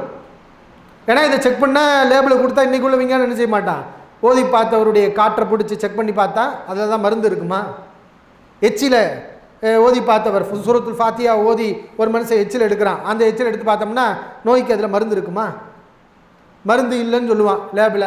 அப்போ மறுத்துருவியா அந்த ஹதீஸை மறு, இதுவும் புகாரில் ஹதீஸ்லாம் இருக்குது. அப்போ இந்த ஹதீஸை மறுக்கிறலாமா? அப்போ மார்க் என்ன அடிப்படையை சொல்லுது? நமக்கு கண்ணுக்கு தெரிகிற பொருளாக இருந்தாலும், நம்ம பார்க்குற பொருளாக இருந்தாலும், நம்ம உணர்கிற பொருளாக இருந்தாலும், அதில் ஒரு விஷயம் மார்க்க ஒரு நன்மை இருக்குன்னு சொன்னாலும் சரி, தீமை இருக்குன்னு சொன்னாலும் சரி, செக் பண்ணலாம் கூடாது, அதை நம்பணும். இப்படிங்கிற ஒரு கொள்கையில் இருந்தால் நம்ம ஈமான் தப்பிச்சிருவோம். இப்போ இந்த மாதிரி ஒரு கொள்கைக்கு போனோம்னா இதை அடுத்து எங்கிட்ட இழுத்துட்டு போய் தத்துவங்களை இவங்க உருவாக்குவாங்க. அடுத்து என்ன நடக்கும்னா, அந்த தத்துவங்களுக்கு ஒத்து வராத ஹதீஸ்கள்லாம் ஒன்றன் பின் ஒன்றாக மறுப்பாங்க. ஆனால் இவங்களுக்கு அப்படி மறுக்கிற துணிவும் கிடையாது. ஆனால் அந்த துணிவு யாருக்கு இருக்குன்னா குருநாதருக்கு தான் இருக்குது. என்ன, ஒரு தத்துவத்தை உருவாக்குவார், அதற்கப்புறம் அந்த தத்துவத்துக்கு ஒத்து வராத ஒரு ஹதீஸை இன்றைக்கி மறுப்பார்.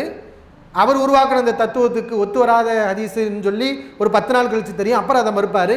இன்னும் ஒரு 2 மாதம் கழித்து அந்த தத்துவத்துக்கு மாற்றமாக 4 ஹதீஸ் இருக்குன்னு தெரியும், அப்போ அந்த 4 ஹதீஸ் மறுப்பார். இன்னும் ஒரு 6 மாதம் கழித்து எல்லாம் குர்ஆன் ஹதீஸுக்கு மாற்றம் இல்லை, அவர் உருவாக்குன தத்துவத்துக்கு மாற்றமாக நிறைய ஹதீஸ் வரும், ஒவ்வொரு நாளும் தெரியும், அப்பப்போ மறுத்துக்கிட்டு போவார். ஆனால் இவங்கள் அப்படி கிடையாது. இவங்க இதுக்கு முன்னாடி என்ன மறுத்தாங்களோ அதுதான், புதுசாலாம் மறுக்கிற அளவுக்கு துணிவு கிடையாது இந்த சாரா இருக்குது. அப்போ இந்த மாதிரி என்ன செய்கிறாங்கன்னா சொல்கிறாங்க. இப்போ அதே மாதிரி ரசூலுல்லாஹி என்ன செய்கிறாங்கன்னா, குரான்லே இருக்குது. அன்னி மஸ்ஸனிய ஷைத்தான், ஷைத்தான் எனக்கு பாதிப்பை ஏற்படுத்தினான்னு குரானில் வருது. யார் சொல்கிறா? ஜக்கரியா அலைஹிஸ்ஸலாமுங்க, அய்யூப் அலைஹிஸ்ஸலாமுங்க சொல்கிறாங்க, யா அல்லாஹ் அன்னி மஸ்ஸனிய ஷைத்தான், ஷைத்தான் எனக்கு பாதிப்பை நுசுபி வாதாப், பாதிப்புகளை அதாபை வேதனை ஏற்படுத்தி விட்டான் அப்படின்னு ஒரு நபியுடைய வார்த்தையாக வருது. அப்போ குரான் என்ன சொல்லுது? ஷைத்தானால் பாதிப்பு ஏற்பட முடியும்னு சொல்லுது. இப்போ நமக்கு பாதிப்பு ஷைத்தானால் ஏற்பட முடியுமே குரானுடைய இந்த கூற்றின்படி.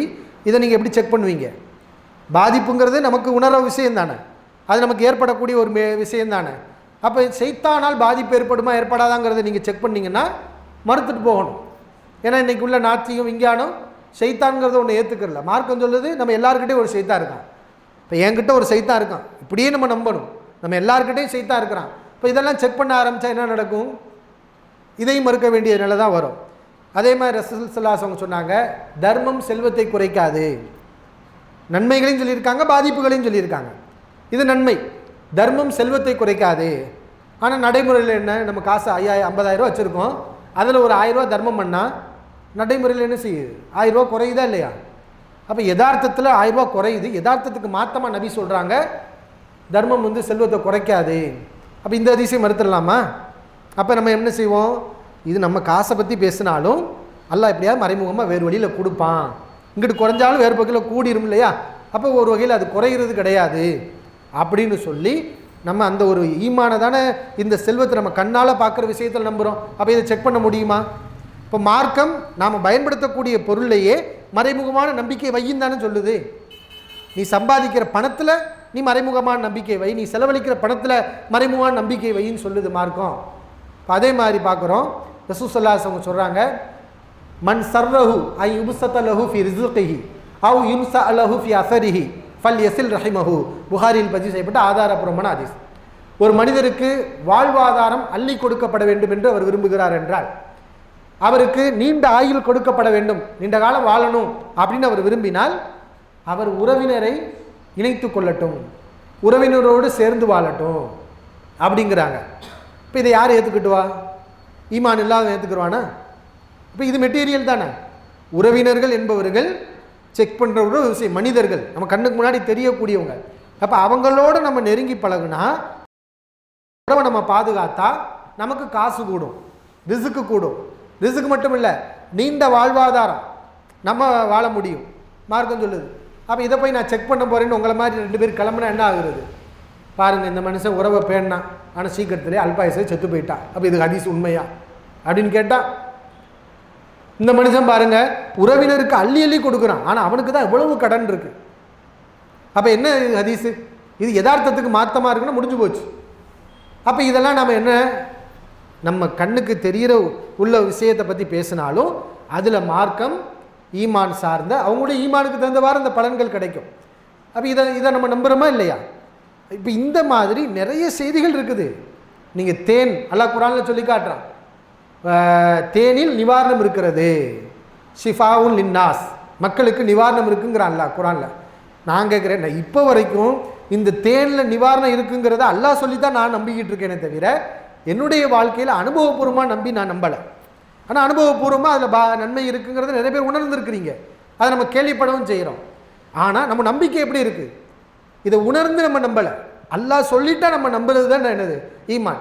சில பேர் அதை உணர்ந்திருப்போம், உணராமல் இருப்போம், அது பெரிய விஷயம் கிடையாது. எது முக்கியம்? அல்லாஹ் சொல்லிட்டா நம்புறது என்னது முக்கியம். ரசூல் ஸல்லல்லாஹு அலைஹி காலத்தில் ஒரு மனிதருக்கு வயிற்று வலி, நபிட்ட வந்து கேட்குறாங்க, சகோதரருக்கு வயிற்று வலியாக இருக்குது, தேனை குடிக்க கொடுங்குறாங்க. அவர் போய் தேனை குடிக்க கொடுக்குறாரு, வயிற்று வலி சரியாகலை. மறுபடியும் வர்றார், அல்லாஹ்வின் தூதர்களே தேனை கொடுத்தேன் ஆனாலும் சரியாகலை அப்படிங்கிறார். இப்போ அல்லாஹ் சொன்னது பொய்யா?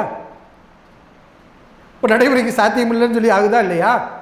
அப்போ நபி என்ன செய்கிறாங்க? மறுபடியும் குடிக்க கொடுங்குறாங்க, மறுபடியும் வர்றார். இப்போ 3வது தடவை குடிக்க கொடுத்து சரியாக போகுது. இப்போ நபி என்ன சொல்கிறாங்க?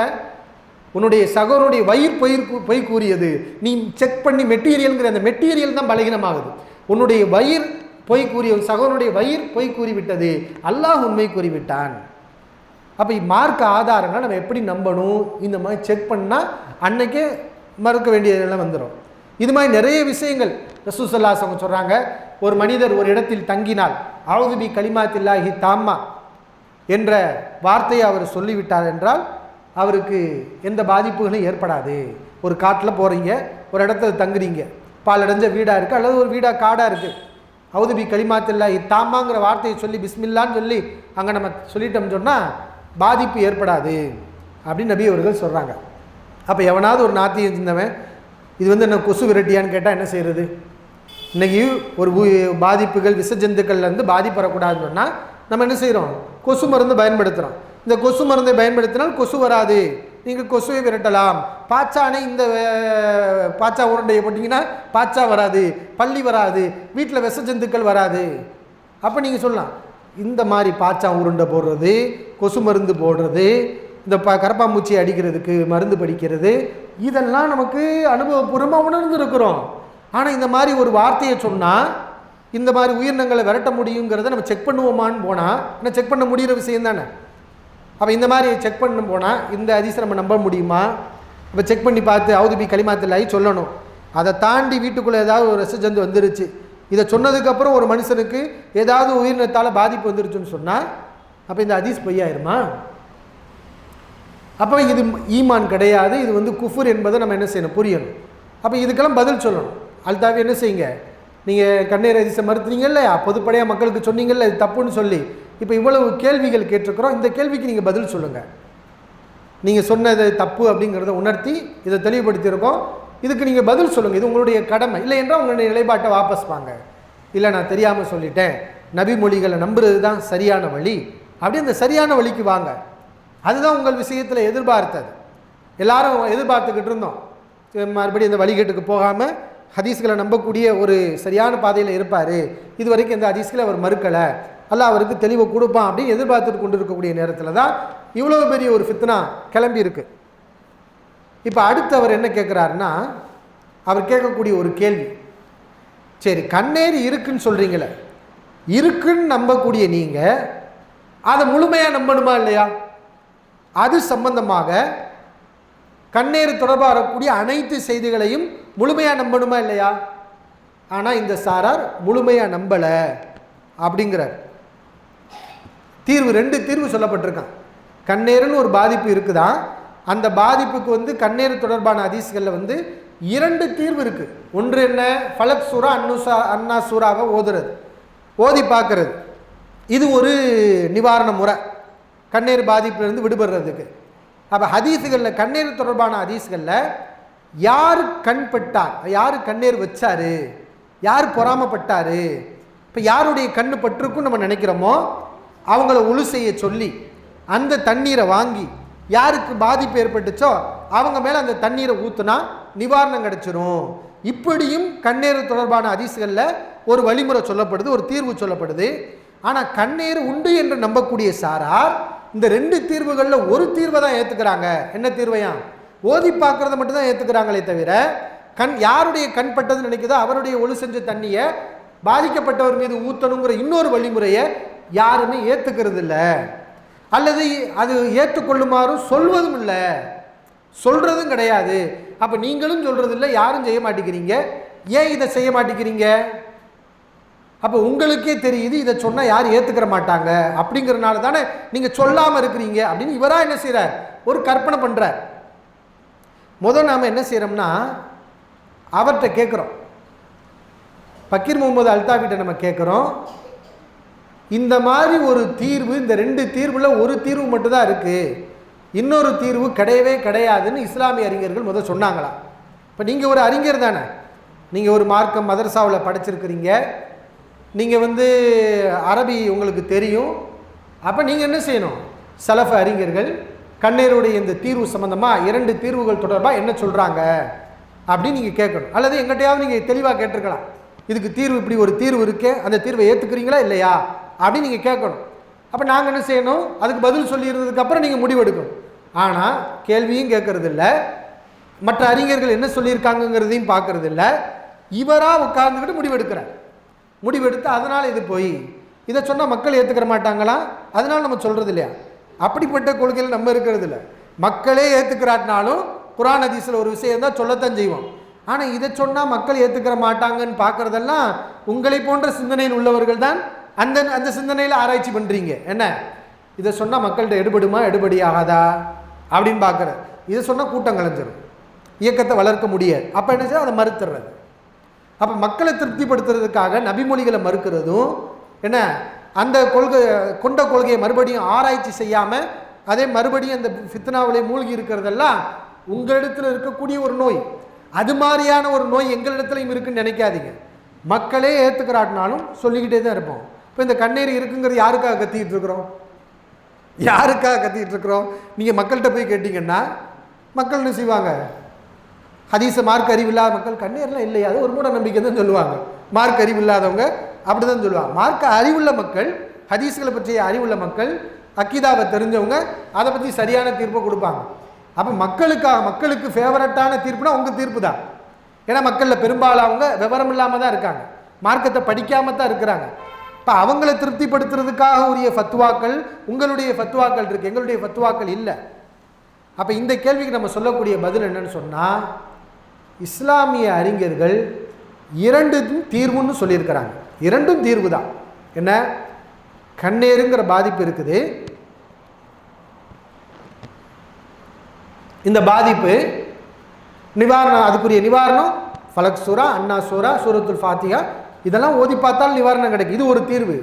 இன்னொரு தீர்வு என்னன்னு சொன்னால், யார் கண்ணீர் பட்டார் நமக்கு தெரியுமோ அவர்கிட்ட ஒளி செஞ்சு கொடுங்கன்னு தண்ணியை வாங்கி அந்த தண்ணியை பாதிக்கப்பட்டவர் மீது ஊற்றினால் இதுவும் நிவாரணம் தேடுவதற்குரிய வழிதான் என்று இஸ்லாமிய அறிஞர்கள், சலஃப் அறிஞர்கள் எல்லாரும் சொல்கிறாங்க. அப்போ அதையும் நம்ம சொல்கிறோம். இது சொல்கிறது ஒன்று எங்களுக்கு ஒன்றும் இல்லையே, அப்போ அதை நீங்கள் ஏன் செய்ய மாட்டேங்கிறீங்க? இப்போ ரெண்டு வழி இருக்குதுன்னு சொன்னால் ரெண்டையும் செஞ்சு தான் ஆகணும்னு கிடையாது. ரெண்டில் எதை வேணால் நம்ம செய்யலாம். மார்க்கம் ரசூலுல்லாஹி ஸல்லல்லாஹு அலைஹி வஸல்லம் ரெண்டு வழியை சொல்லியிருக்காங்க. உதாரணம், ஒரு நோய்க்கு ரெண்டு மருத்துவம் இருக்குன்னு வைங்க. ஒரு நோய்க்கு நம்ம சித்தா ரீதியில் மருத்துவம் பார்க்கலாம், அலோபதி ரீதியிலே மருத்துவம் பார்க்கலாம். எனக்கு என்னது, அலோபதி பிடிச்சிருக்கு நான் செய்கிறேன், அல்லது சித்தா பிடிச்சிருக்கு நான் செய்கிறேன். இல்லை, நீ சித்தா செஞ்சேன்னா ஏன் அலோபதியை செய்யலை? நான் அலோபதியை ஏற்றிருந்தாலும் கூட இந்த விஷயத்துக்கு அதை வேண்டான்னு விட்டால், இல்லையே நீ அதை ஏற்றிருக்கன்னா அப்போ நீ அதையும் செஞ்சு தானே ஆகணும்னு சொல்ல முடியுமா? சொன்னால் அது அறிவுபூர்வமான வாதமா? அதை ஏற்றுக்கொண்ட அனைத்தையும் நான் செய்யணும்னு அவசியம் கிடையாது. இப்போ கண்ணீர் பாதிப்புக்கு இதையும் நீங்கள் செய்யுங்க, கண்டிப்பாக செஞ்சாகணும்னு நபி அவர்கள் சொன்னாங்களான்னு கேட்டால் கிடையாது. இது ஒரு நிவாரணமாக நமக்கு சொல்லப்பட்டிருக்கு, அதை விரும்புகிறவங்க செய்யலாம். இப்போ சொல்லுவீங்களான்னு கேட்டிங்களே, குறைஞ்சபட்சம் சொல்லுவீங்களான்னு சொல்லியாச்சு, அது செய்யலாம், அது ஒன்றும் தப்பு கிடையாது. இப்போ நம்புவீங்களா? நீங்கள் சொல்லுவீங்களான்னு கேட்டீங்க, ஆமாம் நாங்கள் சொல்லுவோம், அது நிவாரணம் தான், செய்யலாம் அப்படின்னு சொல்லிட்டோம். இப்போ நீங்கள் நம்புவீங்களா? இதுக்கப்புறம் நீங்கள் உங்கள் நிலைப்பாட்டை மாற்றிக்கிருவீங்களா? இந்த கேள்விக்கு நீங்கள் பதில் சொல்லுங்கள். இப்போ இது சம்பந்தமாக, அதாவது கண்ணீருக்கு நிவாரணம் இந்த ரெண்டு வழிமுறைகளில் ஓதி பார்க்கறது ஒரு வழிமுறை என்பதில் இஸ்லாமிய அறிஞர்களை மாற்று கருத்து கிடையாது, எல்லாரும் சொல்கிறாங்க. ஆனால் இந்த தண்ணீரை, இந்த கண்ணீர் கொண்டவருடைய ஒளி செய்த தண்ணீரை கொண்டு பாதிக்கப்பட்டவர் மீது ஊற்றி நிவாரணம் செய்கிறதுங்கிற இன்னொரு முறை இருக்கிறது அல்லவா? இது குறித்து ஒரு சில இஸ்லாமிய அறிஞர்கள் அவங்களுடைய ஆய்வான கருத்தை தெளிவுபடுத்தியிருக்காங்க. குறிப்பாக இமாம் தஹாவி முஷ்கிலுல் ஆசாருங்கிற அந்த ஹதீஸ் கிரந்தத்தில் அவங்க என்ன சொல்கிறாங்கன்னா, இந்த நிலை ஆரம்ப காலத்தில் இருந்தது. எந்த நிலை? ரசூலுல்லாஹி ஸல்லல்லாஹு அலைஹி வஸல்லம் இது ஒரு நிவாரணமாக செஞ்சாங்க. இது இஸ்லாத்துடைய ஆரம்ப காலத்தில் இந்த ஃபலக் சூரா, அன்னா சூராலாம் அருளப்படுவதற்கு முன்னால் நபிகள் நாயகம் ஸல்லல்லாஹு அலைஹி அவர்கள் இவ்வாறு கண்ணேறுப்பட்டவருடைய தண்ணீரை வாங்கி அவர் ஒளி செஞ்ச தண்ணீரை எடுத்து பாதிக்கப்பட்டவர் மேலே ஊற்ற சொன்னாங்க. உதாரணமாக ஒரு ஹதீஸ் கூட சொன்னோம் இல்லையா, அஹ்மதில் மாலிக்லாம் பதிவு செய்யப்பட்டிருக்கு. சஹல் இப்னு ஹுனைஃப் ரலியல்லாஹு அன்ஹு அவங்க ஆமீர் இப்னு ரபியா இந்த ரெண்டு பேரும் குளிக்க போகிறாங்க. இப்போ சஹல் இப்னு ஹுனைஃப் தன்னுடைய ஆடையை கலட்டுறார். அவர் ஒரு அழகிய தோற்றத்தில் வெள்ளை நிற உடலில் இருக்கிறார். இப்போ இதை பார்த்தோன்னா ஆமீர் இப்னு ரபியா என்ன செய்கிறாங்கன்னா, இப்போ என்ன உடம்பு, என்ன கலரு, என்ன நிறம், இது மாதிரி ஒரு அழகான உடலை நான் பார்த்ததே இல்லைன்னு சொல்லி ஆச்சரியப்பட்டு பேசுகிறார். இப்போ இவ்வாறு அவர் கண் பட்ட உடனேயுமே அவருக்கு முடியாமல் போயிடுது. இந்த செய்தி ரசூலுல்லாஹி ஸல்லல்லாஹு அலைஹி வஸல்லம் வருது. அப்போ நபி அவர்கள் என்ன செய்கிறாங்கன்னா, நீங்கள் யார் விஷயத்திலாவது சந்தேகப்படுறீங்களான்னு கேட்குறாங்க. அப்போ வந்தவங்க சொன்னாங்க, ஆமாம் ஆமீர் தான் இந்த மாதிரி பார்த்தோனையுமே இப்படி பொறாமப்பட்டார், அதுக்கப்புறம் தான் அவருக்கு இப்படி முடியாமல் போச்சு அப்படின்னு சொன்னாங்க. அப்போ ரசூல் ஸல்லல்லாஹு அலைஹி வஸல்லம் ஆமீர் அலியில் அவங்கள கூப்பிட்டு, எதுக்கு இந்த மாதிரி எல்லாம் செய்கிறீங்க? உங்களுக்கு ஒரு சகோதரர்கிட்ட உங்களுக்கு பிடிச்ச விஷயத்தை பார்த்தீங்கன்னா எதுக்கு அந்த மாதிரி ஒரு வைத்தறிச்சல் படுற மாதிரி ஒரு வார்த்தையை நீங்கள் சொல்கிறீங்க? அது கூட பாரக்கல்லா, அல்லாஹ் உங்களுக்கு நல்லதை கொடுத்துருக்கான், பரக்கத் செய்யட்டுன்னு ஒரு வார்த்தையை சொன்னீங்களா, இந்த மாதிரி ஒரு விஷயம் வராது அப்படின்னு நபி அவர்கள் சொல்லி நீங்கள் ஒளி செஞ்சு தண்ணியை கொடுங்கங்கிறாங்க. அப்போ அவர் ஒளி செஞ்சு தண்ணியை கொடுக்குறார். அந்த தண்ணியை சஹ்ல் இப்னு உனைஃப் ரலியல்லாஹு அன்ஹு மேலே ஊற்றுறாங்க, அவருக்கு நிவாரணம் கிடைக்குது. அப்போ இந்த ஹதீஸ், அப்போ இந்த இடத்துல நபி அவர்கள் வேறு எதையும் சொல்லலை, ஓதி பார்க்கறதுங்கிற ஒரு இதே அந்த இடத்துல இல்லை. இந்த ஒன்று தான் நம்ம நபி அவர்கள் சொல்லியிருக்காங்க. நம்ம ஆயிஷா ரலியல்லாஹு அறிவிக்கக்கூடிய ஒரு அறிவிப்பு இருக்குது, கான யுமரு, இவ்வாறு கட்டளையிடப்பட்டு இருந்தது. எவ்வாறு? இந்த மாதிரி யார் கண்ணீர் பட்டாரோ அவருடைய தண்ணீரை வாங்கி பாதிக்கப்பட்டவருடைய மேலே தண்ணியை ஊற்றுறதுங்கிறது முன்னால் கட்டளையிடப்பட்டது என்று ஆயிஷா ரலியல்லாஹு அன்ஹா சொல்கிறாங்க. ஆனால் நபிகள்லாம் என்னைக்கு இந்த முஅவ்விதத்தான் இறங்குச்சோ, இன்னொரு ஹதீஸில் பார்த்தோமா இல்லையா, அபூ சயீத் குத்ரி ரலியல்லாஹு அவங்க அறிவிக்கிறாங்க, ரசூல் ஸல்லல்லாஹு அலைஹி வஸல்லம் ஆரம்பத்தில் நிறைய வழிமுறைகளை கொண்டு ஓதி பார்த்து கொண்டுட்டு இருந்தாங்க. என்னைக்கு ஃபலக் சூராவும் அன்னாஸ் சூராவும் இறங்குச்சோ, இப்போ இதை எடுத்துக்கொண்டார்கள் கண்ணீர் பாதிப்புலேருந்து ஓதி பார்க்குறதுக்கு. மற்ற எல்லாத்தையும் என்ன செஞ்சுட்டாங்க, விட்டுட்டாங்கன்னு ஒரு அறிவிப்பு வந்துச்சா இல்லையா. அப்போ இந்த அறிவிப்பு அது மாதிரி ஒரு பெண்ணுடைய முகத்தில் நபி அவர்கள் பார்க்குறாங்க, என்னப்பட்டிருக்கு, பாதிப்பு இருக்குது. இப்போ நபி அவர்கள் என்ன சொல்கிறாங்கன்னா, அவருக்கு என்ன சொன்னாங்க, இவருக்கு ஓதி பாருங்கன்னு தான் சொன்னாங்களே தவிர வேற ஒரு வழியை காட்டலை. அப்போ இதெல்லாம் ஆதாரங்களை வச்சு ஒரு சில அறிஞர்கள் என்ன சொல்கிறாங்கன்னா, இந்த தண்ணி ஒளி செஞ்ச தண்ணியை வாங்கி ஊற்றுருங்கிறது ஆரம்பத்தில் இருந்த ஒரு முறை, அது வந்து மாற்றப்பட்டிருக்கு. நபி அவர்கள் பிற்காலத்தில் இந்த ஃபலக் சூரா அன்னாஸ் சூரா இறங்கினதுக்கப்புறம் இதை நிவாரணமாக எடுத்துக்கொண்ட, இதுவே சிறந்த நிவாரணமாக எடுத்துக்கொண்டார்கள், மற்ற வழிகளை விட்டு விட்டாங்கன்னு சில அறிஞர்கள் அப்படி கருத்து சொல்லியிருக்கிறாங்க. ஆனால் பெரும்பாலான அறிஞர்கள் என்ன சொல்கிறாங்கன்னா, இல்லை இதையும் செய்யலாம் அதையும் செய்யலாம் அப்படி தான் சொல்கிறாங்க. இப்போ நம்முடைய நிலைப்பாடு என்னன்னு சொன்னோன்னா, ரெண்டையும் செய்யலாம், தவறு கிடையாது அப்படி தான் சொல்கிறோம். ஆனால் ரெண்டையும் செஞ்சு தான் ஆகணும்னு யாரையும் கட்டாயப்படுத்த வேணாம். ஏன்னா மார்க்கமே கட்டாயப்படுத்தலை. கண்ணீர் தொடர்பாக நபியர்கள் எங்கேயாவது இந்த ரெண்டையும் நீங்கள் செய்தாக வேண்டும்னு கட்டளையிட்டிருக்காங்களா? இல்லை இல்லை. எத்தனையோ கண்ணீர் பாதிப்பு உள்ளவர்களுக்கு என்ன சொன்னாங்க, என்ன சொன்னாங்க, ஓதி பாருங்கன்னு ஒரு வழியை தானே நபியவர்கள் கட்டளையிட்டாங்க. அப்போ ஏதாவது ஒன்று இருந்தால் கூட போதுமானது தானே. நபிகளாருடைய இந்த ஹதீஸுகள் கண்ணீர் தொடர்பான, இப்போ நீங்கள் கண்ணீர் தொடர்பான ஹதீஸை நம்பர் இருந்தால் ஒழுங்காக நம்ப, நீங்கள் முதல் ஒழுங்காக நம்புங்க, நீங்கள் முதல் ஒழுங்காக பாருங்கள். எங்கேயாவது இரண்டையும் செஞ்சாகணும்னு சொல்லப்பட்டிருக்கா? இல்லை இல்லை, ஒன்று சொல்லப்பட்டிருக்கா இல்லையா? அப்போ இரண்டையும் செய்யலாம் அப்படி தான் நம்ம சொல்கிறோம். இதுதான் இவர்கள் கேட்ட கேள்விக்கான பதில் என்பதை நாம் என்ன செய்கிறோம், தெளிவுபடுத்திக்கிறோம். அதனால் பக்கீர் முகமது அல்தாஃபி அவர்கள், நீங்கள் இந்த மாதிரி விஷயங்களை துணிஞ்சு பேசாதீங்க, பயப்படணும் நீங்கள். ஏன்னா இது வந்து ஹதீஸு, இது வந்து எங்களுடைய சொந்த கருத்தை நாங்கள் சொல்லிக்கிட்டு இருக்கல, எத்தனை ஆதாரங்களை காட்டியிருக்கிறோம். நீங்கள் ஏதாவது ஒரு ஆதாரத்தை காட்டினீங்களா, ஒரு குர்ஆன் வசனத்தை காட்டினீங்களா, ஏதாவது ஒரு ஹதீஸை காட்டினீங்களா? எதையுமே காட்டாமல் நடைமுறையில் செக் பண்ணுறது. அப்போ கடைசியில் ஆதாரம் பார்த்தா இது வந்து நிற்கும், ஐஸ்வர்யா ராய் தான் வந்து நிற்கும். ஐஸ்வர்யா ராயை உலகமே பார்க்குது, அவளுக்கு ஒன்றும் ஆகலை, இன்றைக்கி அவள் கிளவி ஆகிட்டா, வேறு எவ்வளையாவது கொண்டு வருவாங்க. அப்போ இந்த மாதிரி விஷயம் தான் உங்களுக்கு ஆதாரமா? இதெல்லாம் விட்டுட்டு நம்புகிற நிலை, ஈமானுக்கு வாங்க, நம்புகிற நிலைப்பாட்டுக்கு வாங்க. குர்ஆன் ஹதீஸில் எது இருந்தாலும் நாங்கள் நம்புவோம் அப்படிங்கிறது தான் நமக்கு பாதுகாப்பானதுங்கிறத நீங்கள் புரிஞ்சுக்கோங்க. இந்த மாதிரியான குஃப்ரான கருத்துக்களை நீங்கள் இனிமேல் வெளியிடக்கூடாது. அல்லாஹ் உங்களை அதிலிருந்து பாதுகாக்கணும்னு நாங்கள் துவா செஞ்சுக்கிறோம்.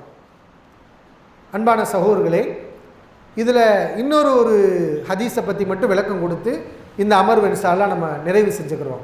இன்னொரு ஹதீஸ், சமீபத்தில் மறுக்கப்பட்ட ஒரு ஹதீஸ் என்னென்னா, நம்ம குருநாதர் மறுத்த ஹதீஸ்.